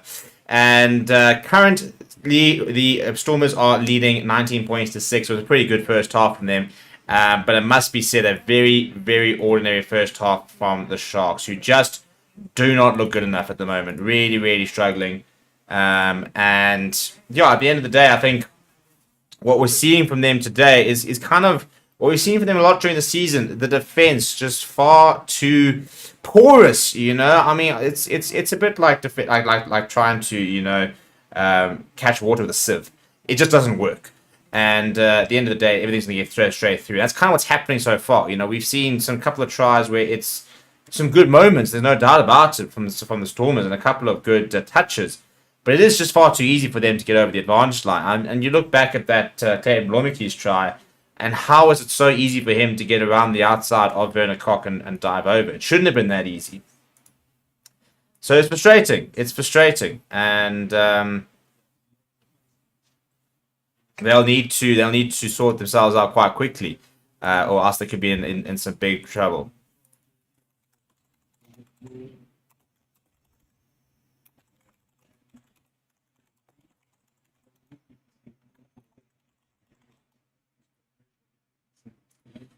So there we go. Mike Liebach will get things underway, and he'll start right there for the Stormers. Sharks receiving a good take there from Emil van Heerden. And the ball's popped out, and Grant Williams is not paying attention. And thankfully, in fact, it's a penalty for the Stormers. Grant Williams has really struggled the last couple of games. I absolutely love watching him as a scrum half. He's really, really fun to watch. But he's now been caught napping. That ball's popped out the back. And then he's played it in an offside position, conceded a penalty. We're 30 seconds into the second half, and the Stormers will already have an opportunity to kick to the corner, and they're now going for the bonus point try here. So, very worrying signs already early on in the second half here for the Sharks. And it's just, you sit there wondering, well, what do they change? How do they change this? And why aren't things going well? Because you can't sit there and say, oh, well, the box are missing. Because the Stormers are also missing lots of box. Maybe not the same amount. The Stormers missing, Frans Malherbe, Steven Kitsoff, Damien Willems. They've got Dion Fourie there, but no Marvin Ori, for example. Long pass now, David Curran Bosch. They're looking to try and run it out. That's a turnover ball there for the Sharks. Chamberlain trying to chip inside for Rensburg. Oh, he almost grabbed it as well, but turnover ball for Run now. He gives it away to Sebastian Nutley. Right, broken play. Can he find a bit of space? Can't Nutley. He's away from one. He's going very side, which just handed off to Brian Krobler, who's eventually managed to grab his legs. Always. Oh, there's so much. Oh, he has gone with the cross kick there. Not the worst option. Angela Davids inside to Clayton Blomicky's. That's a horrible high tackle from Apelele Fassi. Surely that will be penalised, and is penalised. He is struggling with his defence as Apelele Fassi, and it's a pretty ordinary attempt of a tackle there.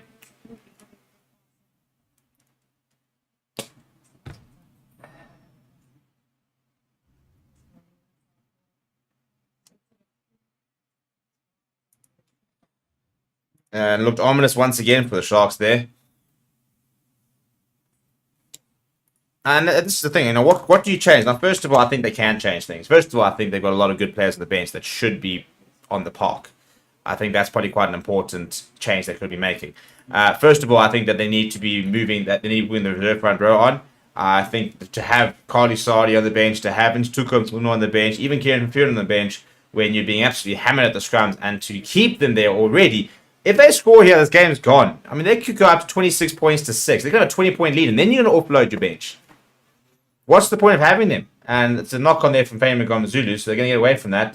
That's well played by Singing Mozinoche. Now Curran Bosch to Monas Porkita. Monas Porkita's got a lot of pace inside to the Stormers territory. Grant Williams going on the short side. That's from Rensburger decides to go inside. Dion Fourie is lurking. Dion Fourie might have turned that over. He has turned that over.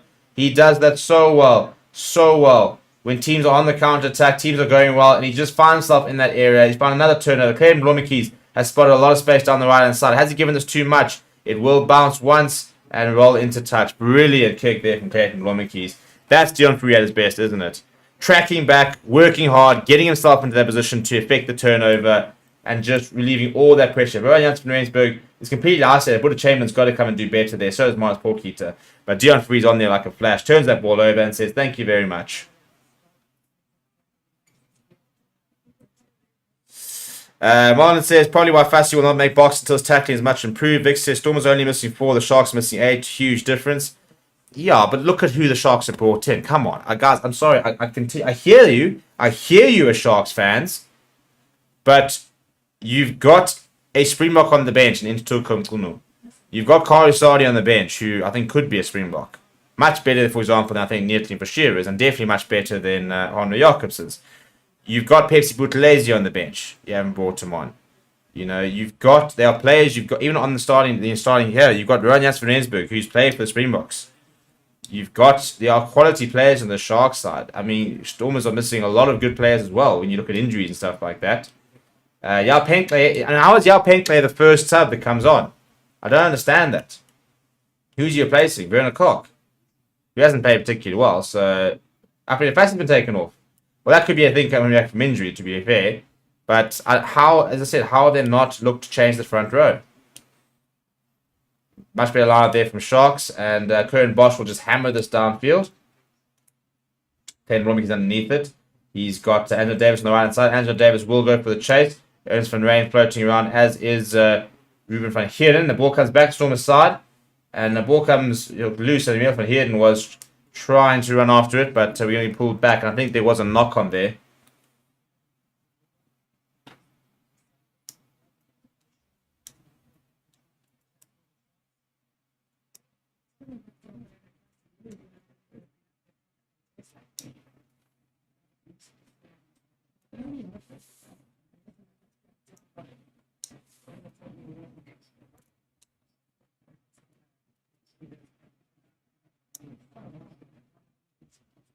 Right, well, here comes the sub. It looks like it's Arno Jacobs who's leaving the field. Yeah, Carly Sardi has come on. That, for me, is about 14 minutes too late.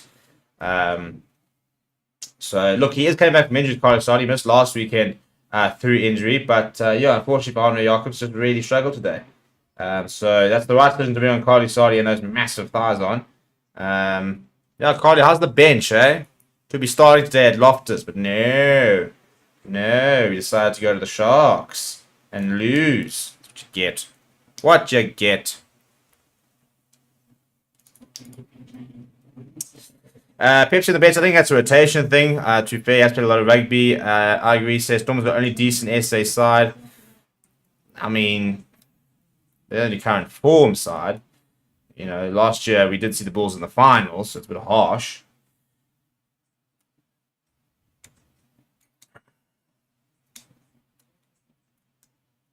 Yeah, I'm interested to see the sort of performance you're going to see from the Bulls later. Albie says Dion Free needs to be at the World Cup. He's our best bet. Well, I tell you what, I think he's definitely found himself a spot in that squad. Whether he'll make the final 23, I'm not sure. You know, probably up against the likes of Quaka Smith for that position off the bench. Apple Fassi, this is not looking good for him. He's limping off here, by the way. And I think that could be a knee issue. That could be a season done, you know.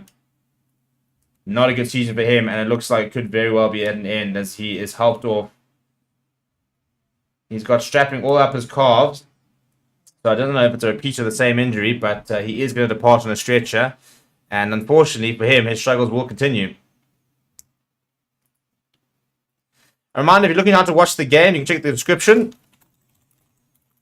It is being shown on a free broadcaster, as was the next game.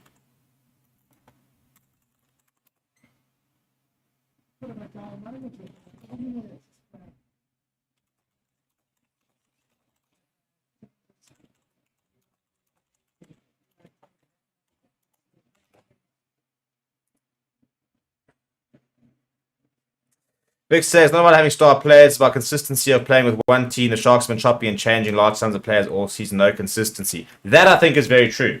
I think you're spot on there. I don't think that's entirely also, obviously, because of the box not being available. I do think that they've not known who their best side is, or even who's close to their best side. And I think there's also two things. I think, first of all, they're not even so much chopping and changing the actual side. The players have been chopped and changed in terms of where they're playing. You know, Rowan Janssen van Rensburg played games at 13, he's played games at 12, Werner Cox been at 13, he's been on the wing. That's much better from Grant Williams as he catches Paul DeVette napping. And what was a big scrum from the Stormers has been turned over by the Sharks. Cohen Bosch, however, has fumbled that backwards, puts on a little bit of pressure, but he does very well to get himself away from it. So Sharks with possession on the 10-meter line. Grant Williams is going to go to the boot, which is always a pretty worrying prospect if you are a Sharks fan, given the fact that his kicking game has been very ordinary of late. And that looks like a much better kick. It is very contestable. And it's one back by Yapekla. You see what happened? Oh, a good offload too for Brandon Krobler. Much better from the Sharks. They find themselves in Stormers territory. Grant Williams once quick and he gets the penalty as well. And not running away is the call. And I think this will allow the Sharks just to slow things down, kick to the corner and try and get themselves back into this game. Try and go back to basics. Get Carter Sardi into a good position and let's get the rolling mauls rolling. And so that's a bit better from them. And again, it's amazing how one decent box kick from Grant Williams, a good chase from Yao Penkler. They've won the penalty. They find themselves now inside the 22. I think it's Joseph Dweba who completes the tackle, and then he's being held in there by Stephen Bozinochi. He knows exactly what he's doing. He's just holding him in there with his left leg. Good gamesmanship.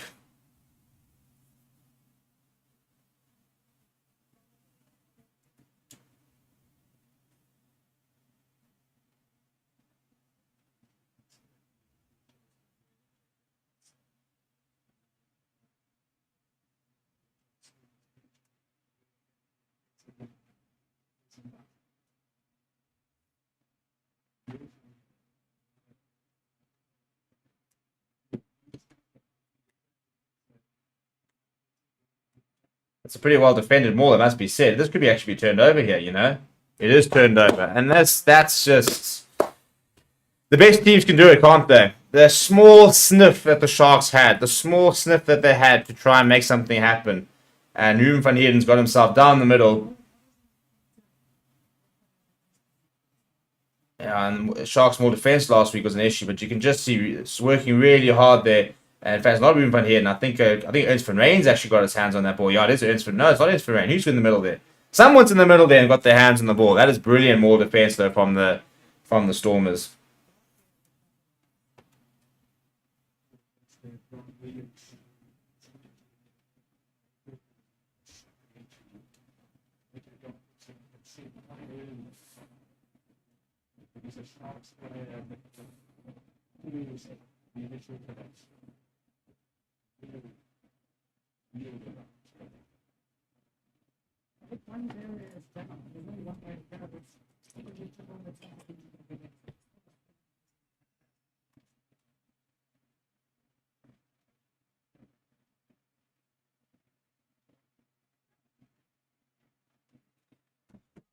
Right, so scrum here for the Stormers as we approach the 50-minute mark.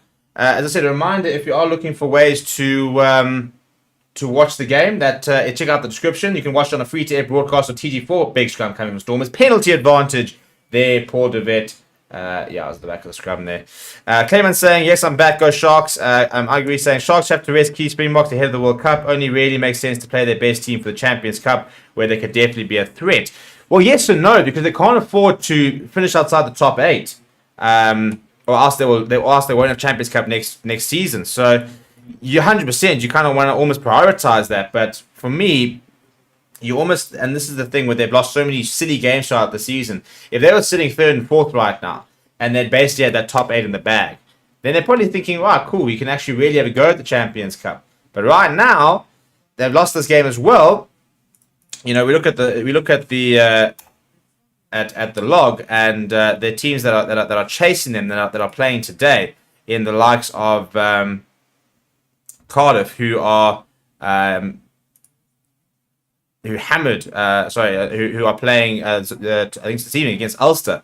There are certain teams which are not particularly far behind the Sharks, and if they will lose heavily today, at the moment they're not going to get any points out of this, then they could be a little bit they could be in trouble.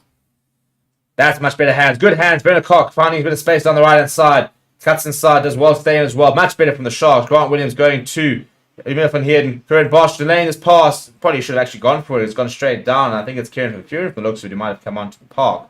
Unless that's still Dejan Bleuler. Yeah, it is Dejan Bleuler. Kieran Bosch, tell you what, I could have actually held on to that and gone through the gap there, I reckon. Can understand taking the option. But that was much better hands from the Sharks. See, he delays it, and I'll tell you what, Ernst van Ryn's got all eyes on Dejan Blula, and he's got Alistair from Mark ahead of him, this Curran Bosch. I think if you were to see an action replay, you'll sit there saying, oh, Curran, back yourself.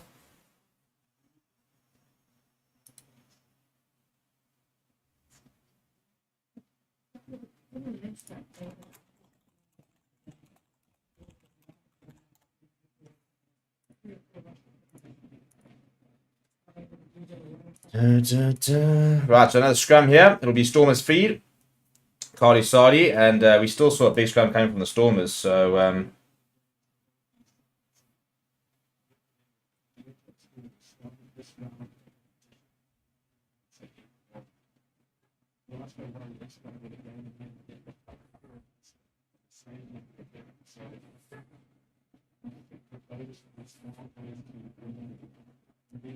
another big scrum coming. It's going to be a reset this time. But the Stormers, the Sharks scrum still under a lot of pressure. I tell you what, I'm very surprised that you've got the likes of Instuko, and I know, and this is the thing, the Sharks are about to, the Stormers are going to change their front row. They're going to bring on JJ Kotze and Brock Harris. And why not? You've got the ascendancy, you've got the confidence, and you're going to say, right, let's put in some fresh legs, and they'll also have a go at you.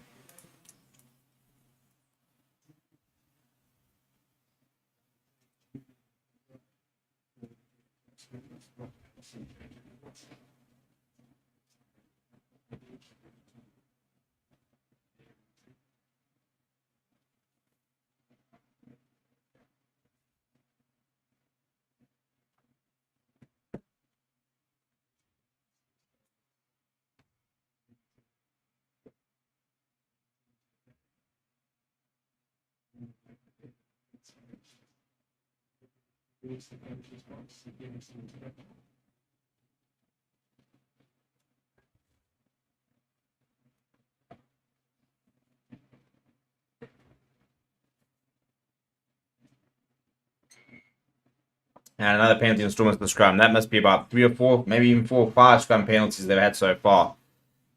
So, as I was saying, the Sharks have got to make a change. It cannot be every single time there's a handling area, it's a penalty. It's far too easy. Far, far too easy.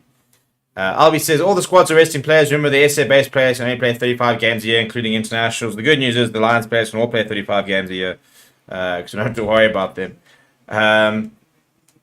Morsabal saying, Curran Bosch made the biggest mistake ever by turning down the Stormers. Now he's just a good player, but will never be a world beater like Lebok. If I'm him, I would quit the Shardines now. I said that... I said he should be overseas. Right, there goes to Dweber. Apart from one dodgy liner, it wasn't a bad performance from him. In fact, I quite liked him coming off the back of the line. Played a couple of nice little balls there. One bad line from him, but again, starting to look a lot better. Is just Dweber. I'm enjoying the physicality he does bring. But JJ Kotze, I'm a big fan of, so keen to see him. On Ebog, it's a good go forward ball. Good angle there from one. Now he gets away from one. Eventually brought down by another. It's a good blind break there from the Stormers. Really good pass there. Monty Lebok going to Angelo Davis. Angelo Davis, Clayton Blommerkeys. Back over the top. Oh, why would you do that? You had Sebastian Nachtler.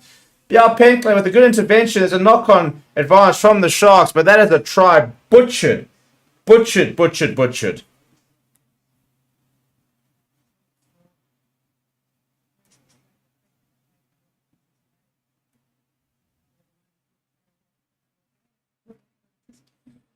Some great angles and hands being run there. Monty Lebok on the just drifting on the shoulder there.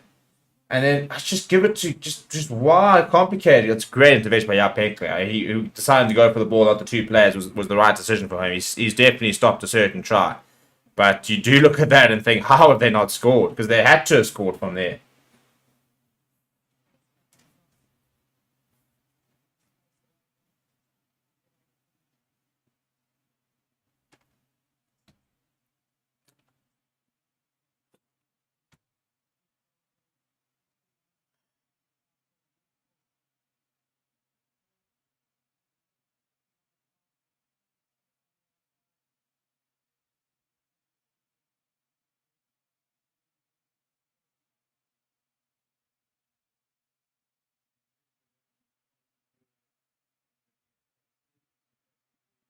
That's a bit of breaking news here, by the way. Artie Severe has been cited for a law number 9.27, which is a player must not do anything that's against the spirit of good sportsmanship during the match between the Rebels and the Hurricanes at AMI Park in Melbourne. Upon further review, the match decided commissioner deemed his opinion the incident met the red card threshold, and the case will be take place on Monday. Interesting. So Artie Severe has been cited for doing this signature in that against one of the Melbourne Rebels players. It wasn't a great look, to be honest. I'm not surprised that they are looking at it further. People say it's the heat of the moment, but I mean, all red card things are. It's good. The Yankees is almost on, by the way, and almost over. Off the back of the scrum, the Stormers are literally on the brink here. They're 2 meters out. Now, mind you, Ibaka just hacked a cross kick. Oh, he's got it completely wrong. Is he going to be able to get down? Oh, Angelo Davids! I don't know if he scored. I think Hayden Blomekes might have scored if he has gotten it down. Angelo Davids got that wrong twice. I mean, there was so much space down the right-hand side. So Ronnie Liebach just hacked it down there.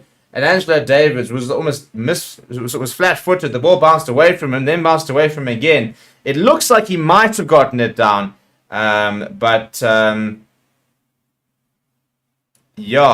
know if he did get it down. And then Caden Blomekes dotted it down. So then the question is if Angelo Davids didn't have control, did he then knock it backwards?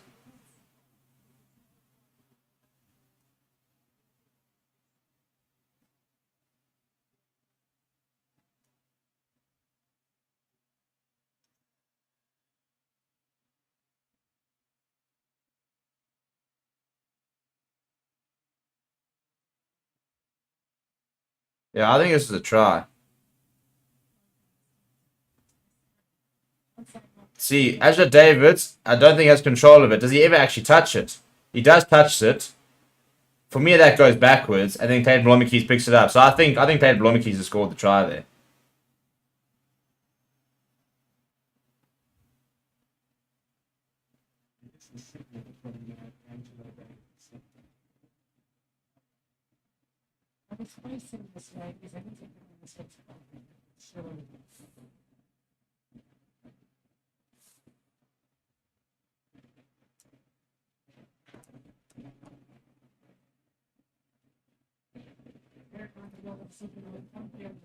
That has to be a try for me.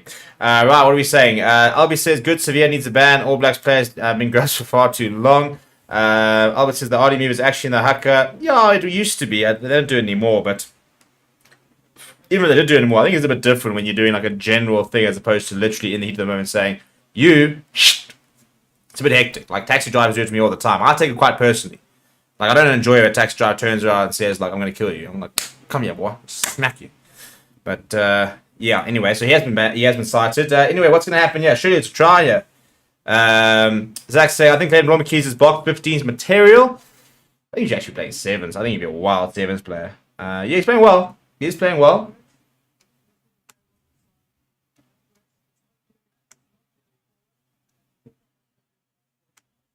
Try stands. Yep, there's the bonus point try for the Stormers. Job done as far as John Dobson and co are concerned. They've pitched up. They need to get a bonus point try. They've got the bonus point try. Caden Blomekes will be the one. So it's actually a brace from him.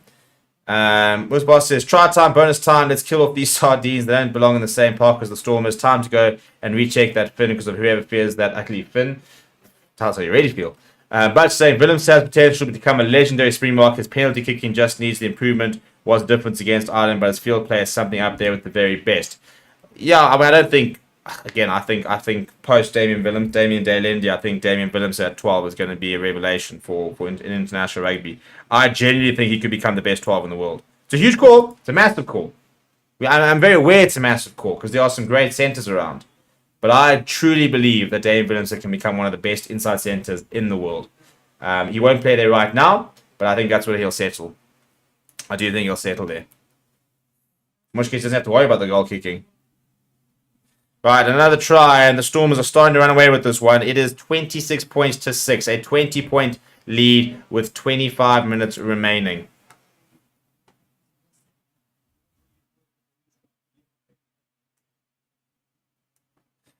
But another poor restart from the Stormers. I'll tell you what, there's one thing the Stormers have not done well. Kieran from Fury, they're carrying up James Fenter on the park as well, as it looks like Lapis Labaskakni. the Stormers kickoff has not been good. The restarts and the Stormers have been pretty poor. It's the only probably like major work on. They'll look at. It's another great take from Tatum Blommack. To tell you what he can't do. Having said that, Miles Porketer has come away with the ball. Does offload to Werner Koch, who's right up against the touchline. Now the ball comes loose. Does not go forward at any stage. No, it's available. Oh no, it's a bit of a chop on. I think there was a knock on there. It could be a double knock on. Not sure what we're going back for here.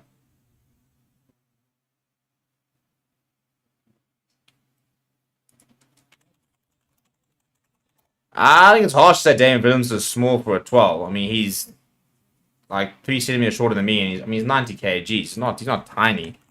I think what we've seen in the last thing is I think he's physical enough.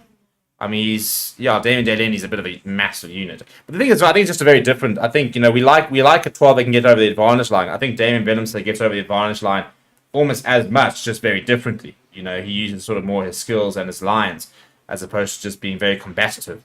But again, I suppose, look, it depends who the coaching staff is, how you're going to play the game. There are plenty of 12s who aren't necessarily just crash ball centric, who have thrived in international rugby. So, yeah, I back him there. I do think that he could be very special there. But you never know. You never know. Maybe he'll settle in at 10. Maybe he'll settle in at fullback. I think he could also be a world-class fullback. All I'm saying is that Owen Farrell plays at inside centre, and he's, I think, like 5 kgs heavier than Damien Delendy. So, Damien Williams. But we shall wait and see, shall we? A much better scrum there from the Sharks. Shock and Howard, they put in their base. Oh, it's a really good line. They've been run from Moran Janssen Reyes, but he's still going. He's a point of difference if you can get him going, That's not the best pass. Chip over the top. Lots of Sharks players circling and offload. Yeah, Pinkley goes over in the corner. The Sharks finally get some reward. And Dion Ferree's having a hell of a go here at Werner Koch. In fact, this could be Dion Ferree off. That looked really poor. And Werner Koch, of all the people, Werner Koch's a nice guy. I'm not quite sure what's kicked this all off here, to be honest. But Dion Ferree could be in trouble here. Busbar saying Dave Willemse being marvellous for the Stormers at 12. You do have Andre Estesen. How old is Andre Estesen these days? Must be about the 30-year mark. 28, actually. I take it all back. So, yeah, I suppose Andre Estesen's got a few years ahead of him. Hey, so if it's Andre Estesen and David Willemse, or Damien plays it to 15. At the end of the day, David Willemse has to be in their starting 15. That's what... That's basically the crux of this conversation. Where... I mean, it could be anywhere, but he just has to starting. Right, let's see what happens here. So, Yal Pinkley goes on the top there, and then goes for the ball there. So, Werner Koch says, well, no, get off him.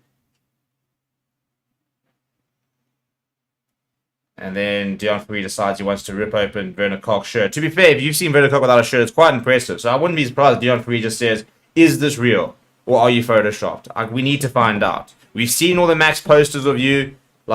Is that genuinely your physique or is it been photoshopped? That's all he was trying to find out.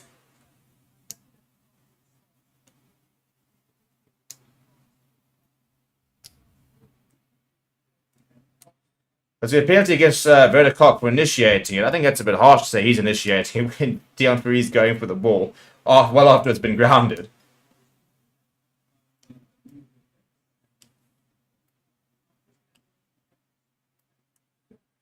Yeah, I think to say that Werner Koch was the instigator there is a little bit harsh.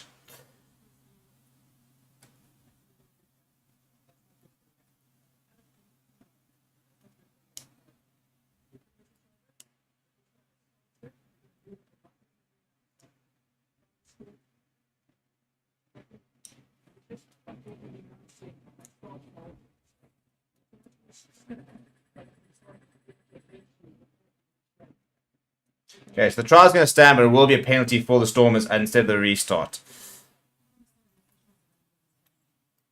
Yeah, I mean, it's fine. I mean, I suppose that's it. Yeah, Werner Koch, drags him up and stuff. I do think that Dion Ferree shouldn't be jumping all over Yao Pinkley. I mean, it almost looks like he's trying to steal the ball. The guy's drowned it.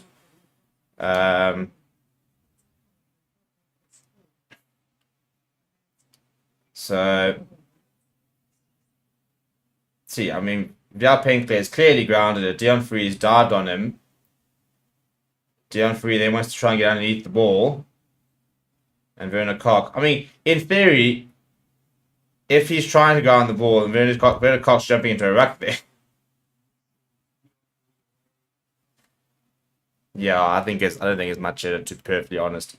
Why does Rohan Janssen Rugby start? Guys, a freak. Hey, listen, I am all aboard the Rohan Janssen van Rensburg hype train. I've been asking for that guy to be playing Springboks for many, many a year. Very happy for him to be part of that box squad. And we've just seen a couple of moments that I don't know why I think he could really be the answer at 12. I've always said it. He's more than... Again, I think Damien Delindy doesn't give enough credit for the fact that he can pass the ball quite well. But Rohan Janssen van Rensburg's got a really impressive distribution game. Dion says that if for a shot, it would be against the spirit of the game. A track to 2-week ban deception would be the charge. Could you imagine? Werner Koch. Banned for not looking like your photos. Sunday into the park. Nedley Bashir walks off, gets a bit of a handshake there. Job done for him as far as he's concerned. Really, I think he's really grown into his role. And Billy Engelbrecht onto this park as well for Ben Jason Dixon. Marty Liebach with the penalty has hammered it, and he'll get fine touch just inside the 22. Simon Hartenberg on for Angelo David. So Stormers have very much offloaded the entire bench. Yeah, that is the entire bench. I was thinking his defense will decide he plays 12-13. Well, I'll tell you what, that for me has been like the biggest hallmark of my Damian Willems. The Damian Willems revival is his defense is unbelievable. That man's tackle technique is so good because he hits players bloody hard. They got a Ruben van Heerden. JJ Kotze there, finding his line-up man. Good to see him back, by the way, JJ Kotze. One of the plethora of hookers that the Stormers do have at their disposal.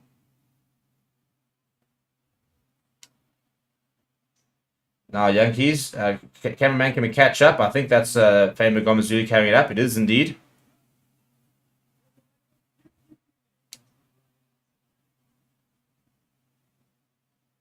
Now, Hershey Yankees. Engelbrecht, Hershey Yankees again to Miley Box side. Oh, he tried to go for the grabber. Ooh, I don't think he is. Oh, he's diving. He's saying playing the ball on the ground. Yeah, he's playing the ball on the ground. That's probably the right decision, to be fair. I thought he did quite well not to play it.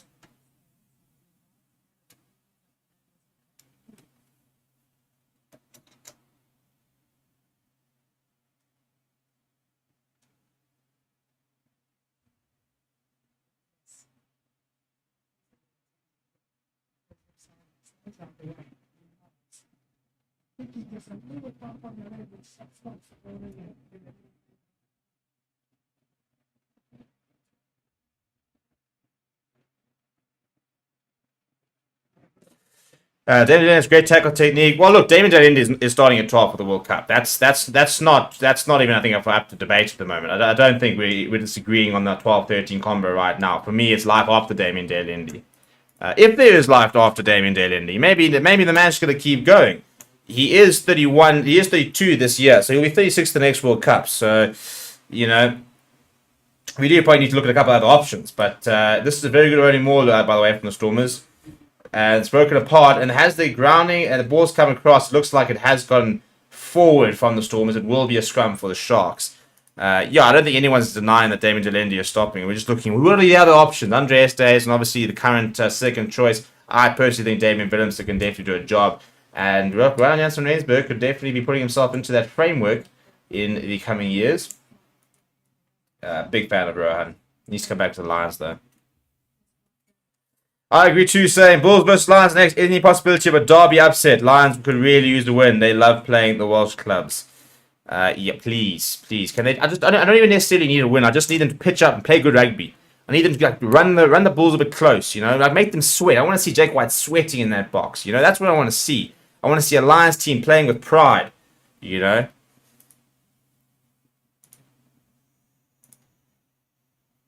Also, big shout out. Hey, we're finally 23,500 subscribers. Look how exciting that is. Come on. Shoo.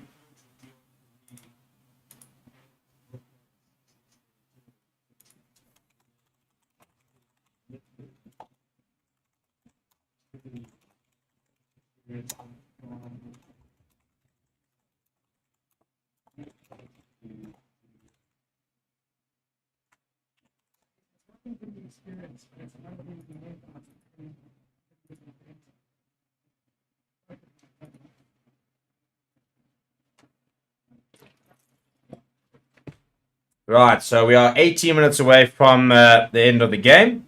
Right now, the Sharks trail by 15 points.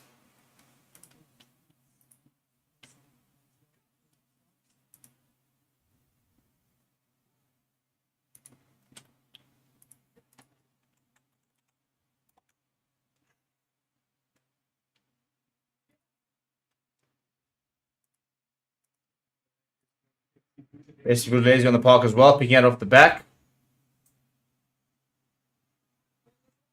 Boys, all's out. That's really well read by Watchalong. He's put a lot of pressure on. Oh, that's a horrible moment. Is that Clayton Blomikis? Is he finally human? It's Simon Hartzenberg.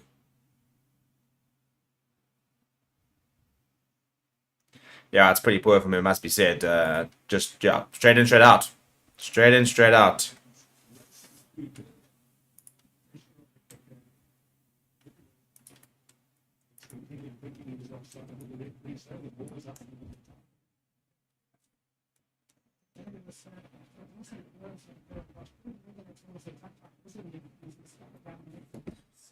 Come and fly away with me to a place where we can do anything we want to do. Do do do do do do do.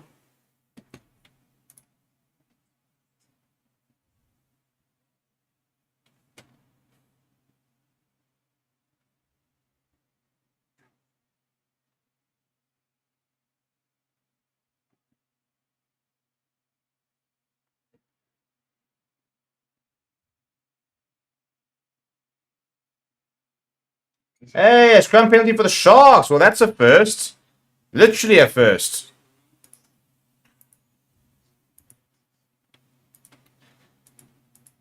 Well, they've all thrown to the bench. It's against Brock Harris. It's against the vet. Alright, what are we saying here? Albert says a young development convert centre will be Willemse and Henke, assuming Henke van Wyk ever leaves hospital and comes back and plays some rugby. I saw him in another photo of him in hospital having surgery. Who's your second scrum off after Faf? Mine's got to be Grant Williams based on current form. Grant Williams can't kick. That's his problem. He can't kick. He's very far away from the international fly half, scrum half until he can kick. Jordan Hendrickson, and then probably Kubas Reinach as well. Tell you what, I've been quite impressed with Bros up here. I think he's kind of gone under the radar a little bit. And I also think Watchalong is starting to look a little bit better. Same as saying, we're standout players in both teams. Free marks might as well snub the Europeans with a squad from the home clubs only. Oh, that's a huge call. That's a huge call. No Cheslin, no Andre, no Faf, no Malcolm Marks. That's a proper cheap as me. Well, that is what Ryan Jans van Rensburg gives you, ladies and gentlemen. That is just raw power. He has just steamrolled his way over that try line, by the way. That is just, you know, it's stuffed you guys. I'm scoring this try. I actually don't care how many people. Look at this. From the running wall, he goes bang. Inside Monty Liebach. And he's just taken. Yeah, he got away from Dion van Rensburg. Dion Free, rather.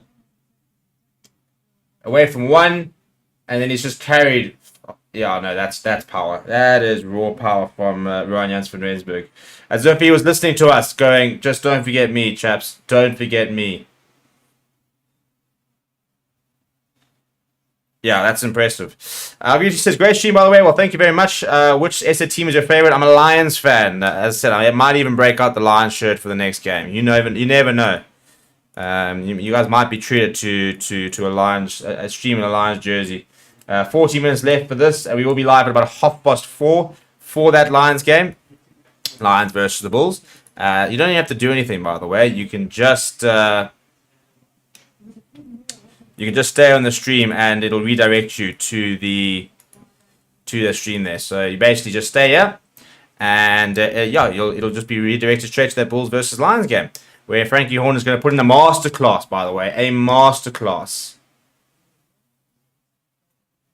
At number 8. One of my favourite players at the moment, Franco Horn. So important to that line side as well.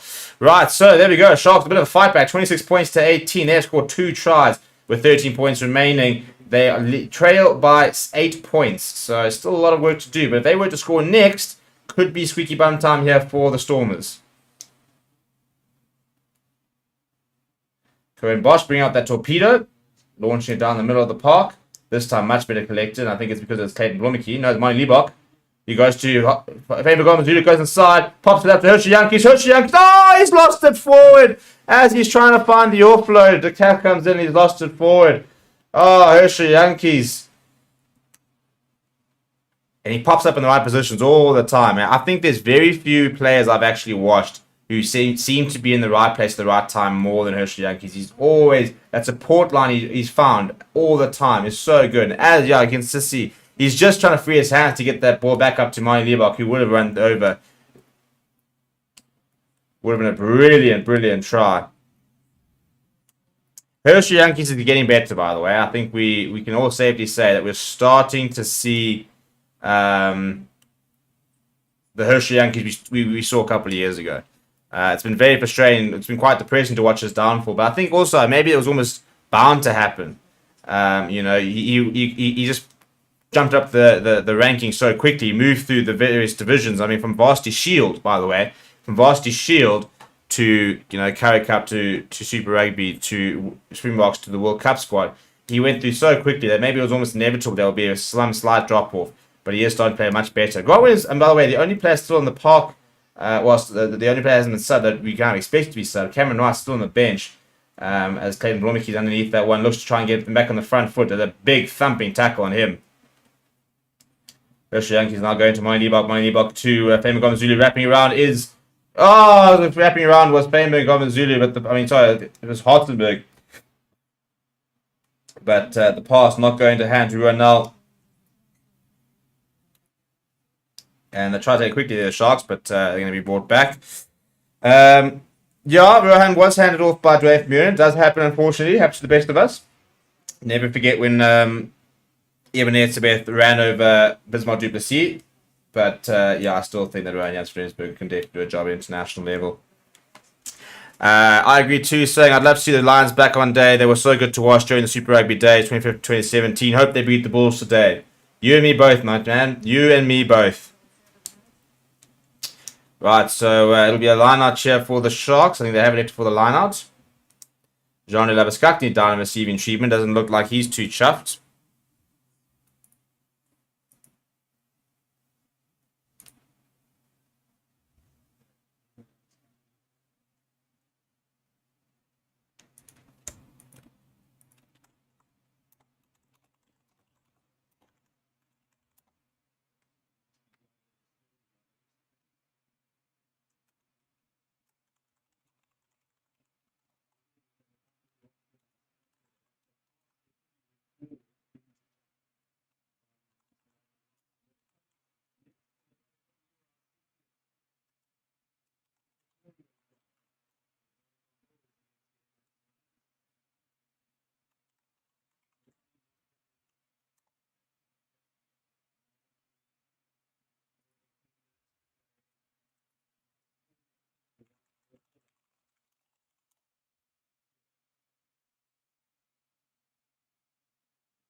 Sharks Moore's going right up to the touchline. They need to get this out. They do manage to keep this out. Grant Williams goes to Ryan Jansen van Rensburg, who's now full of energy, making meters once again.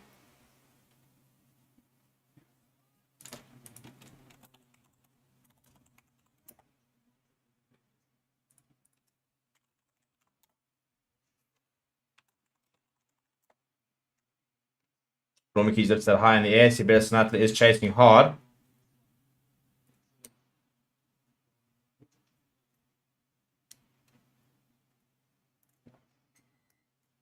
Right, penalty there for the Sharks. Not running away is the call. Grant Williams taking it quickly. He still goes, Grant Williams. Brings it in, and Pes Buthelezi has lost it forward, but it wasn't 10. So it's going to be a yellow card. Cynical is the call. Who's going to the bin now, though?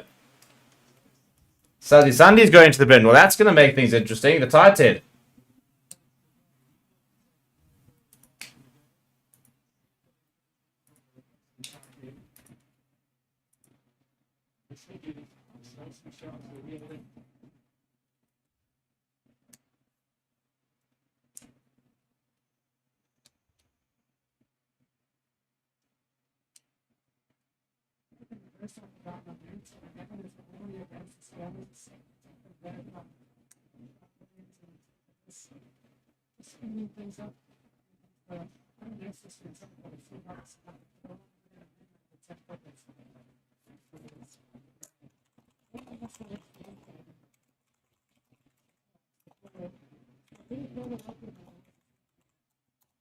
Oh, dodgy line up there, but it eventually does fall down back to Grant Williams. Who sees a bit of space, the burst straight through to Grant Williams. Steps outside of Sinatra as well. Grant Williams. That is one of the best tries we're going to see this season. Individual brilliance. Individual brilliance from Grant Williams. I tell you what, his kicking has been pretty dreadful so far today, but that is a moment of magic from the scrum half, who's just burst through, straight through. He's gone inside, outside of Sinatra, and he's gotten away, managed to Hershey Yankees just trying to reel him in. Bang! Look at the turn of pace, straight through between Rockhouse, Billy Engelbrecht, then goes bang outside of Sinatra, who actually tries to trip him, which is actually not legal, by the way. And Hershey Yankees is desperately trying to chase him, but he's never going to get there, and he goes over. Well.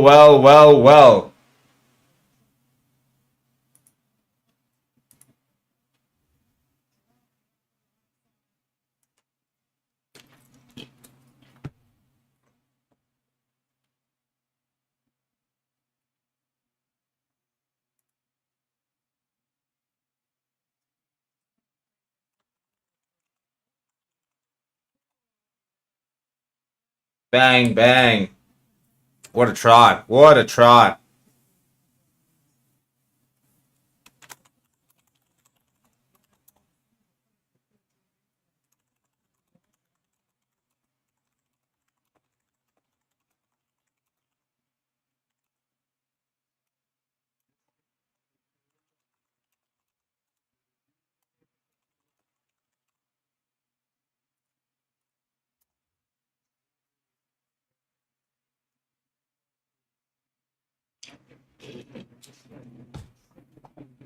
All right, Kern Bosch. That's two yellow cards, by the way, to Stormers.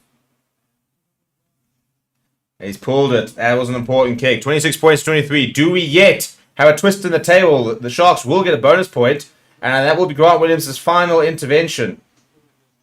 Yeah, I think it's Sinatra that's been carded. Sorry, I was just busy trying to sort something out on this side for the next stream.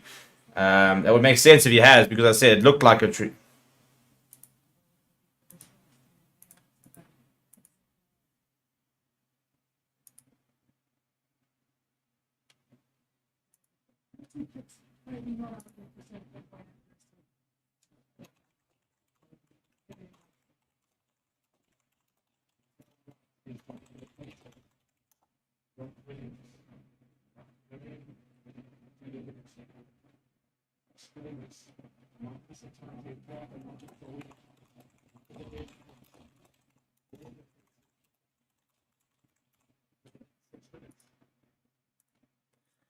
So are we gonna see a fight back here, people? Are we gonna see a fight back?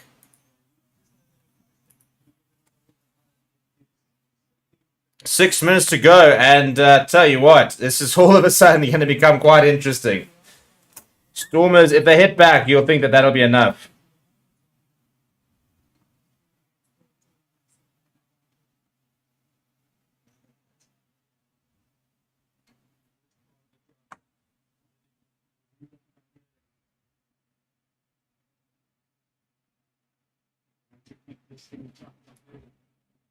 Rolling forward for as long as they can, eating into the clock.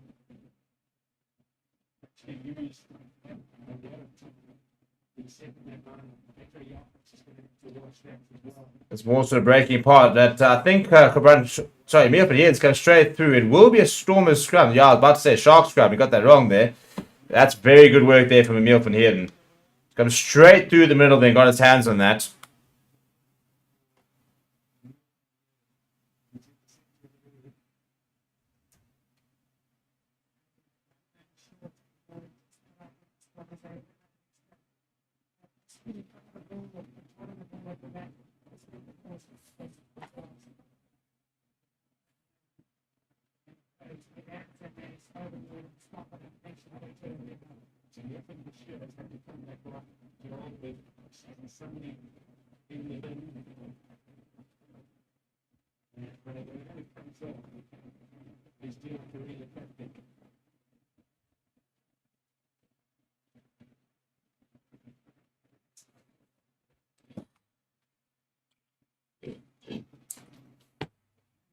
Right, scrum here for the Sharks. They've got 4 minutes to go and go coast to coast.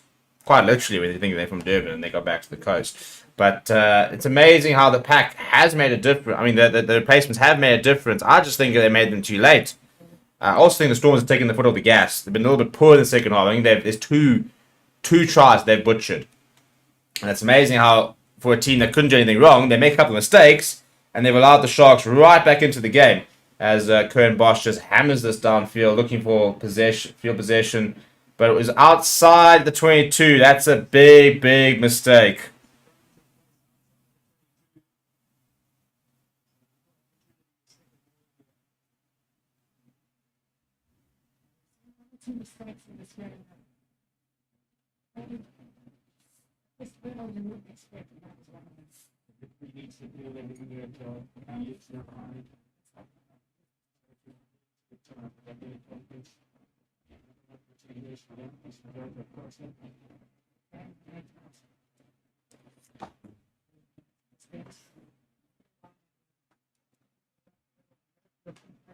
Right, so all the way back to 22 here are the Stormers. A try here, which will just knock all the wind out of the sails of the Sharks.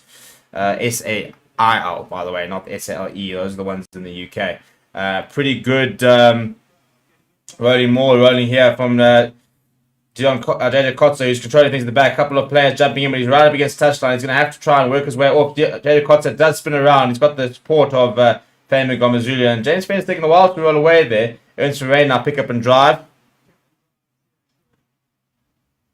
Another pick up and drive. Carly Sardi's got a knee to the face. That doesn't look too fun. Hershey Yankees. Monibok. Long pass out wide. Keys tip over the head. Is there anyone there?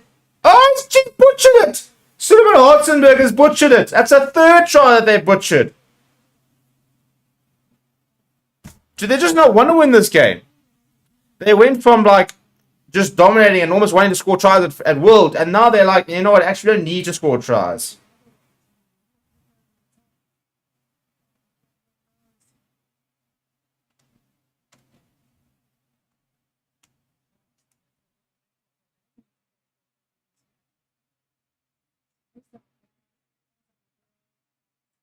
I tell you what, if the Sharks, you almost want the Sharks to win just to sort of serve the Stormers right for letting them come back into this team. Yes, I know they're currently playing with 13 players.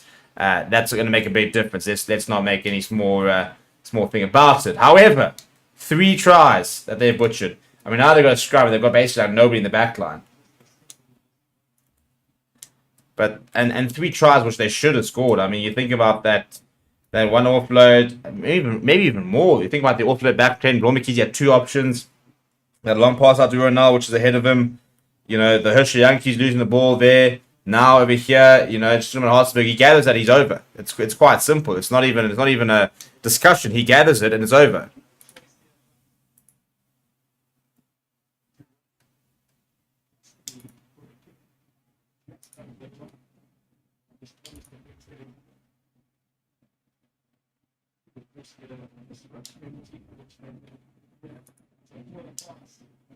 They put him under a lot of pressure. Miles Porkit, he's going to have to drown this. This is going to be a turnover ball. This is going to be a Stormers put in here once again. This is now the Stormers more to the point there. Last 12 seconds. This will be the game. Sharks will get a point.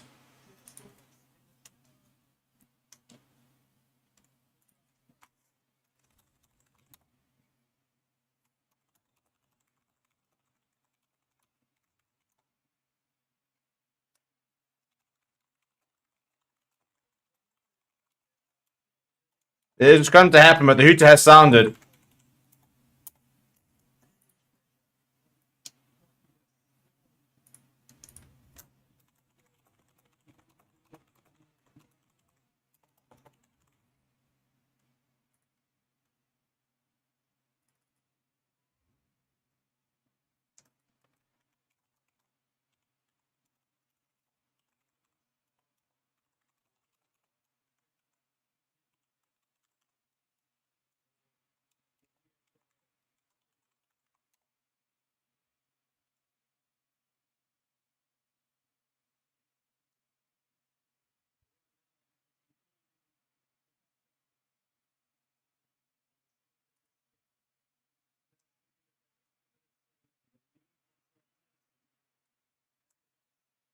Right, just got to get through a scrum here. It's not hard. I mean, the commentators are busy like hyping this up. You just got to get through the scrum here. Unless Sharks literally pick it up and go the full length of the field, the Stormers have gotten away with one. I will say that they've gotten away with one. It's quite an important point actually for the Sharks. So if they were to score here, the Stormers, it would be pretty.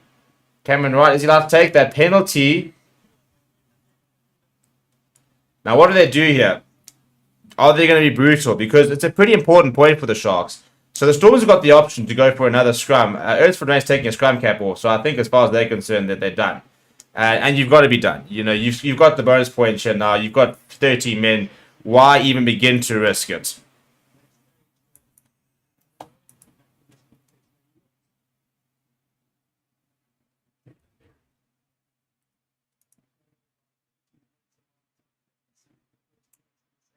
Yeah, they're going to take the 3. 29 points, 23 is how it will finish. So the Sharks will get a losing bonus point. What a game. Should never have been. We should never be talking about what a game. I mean, how it's even begun to be close? Who knows? But, and maybe worrying signs for the Stormers is you can't afford to switch off and you can't afford to write a team off because they had a bit of a scare there, it must be said. And Moneybach will add the extras. In the end, it's a comfortable 6-point victory, but yeah, squeaky bum time in the end there. And Sharks, credit I suppose for coming back, but they were never really in the game because of how poor they were in that first half. Please do smash like on the video. I'll see you guys in about 10 minutes time for the next game. Thank you for joining me and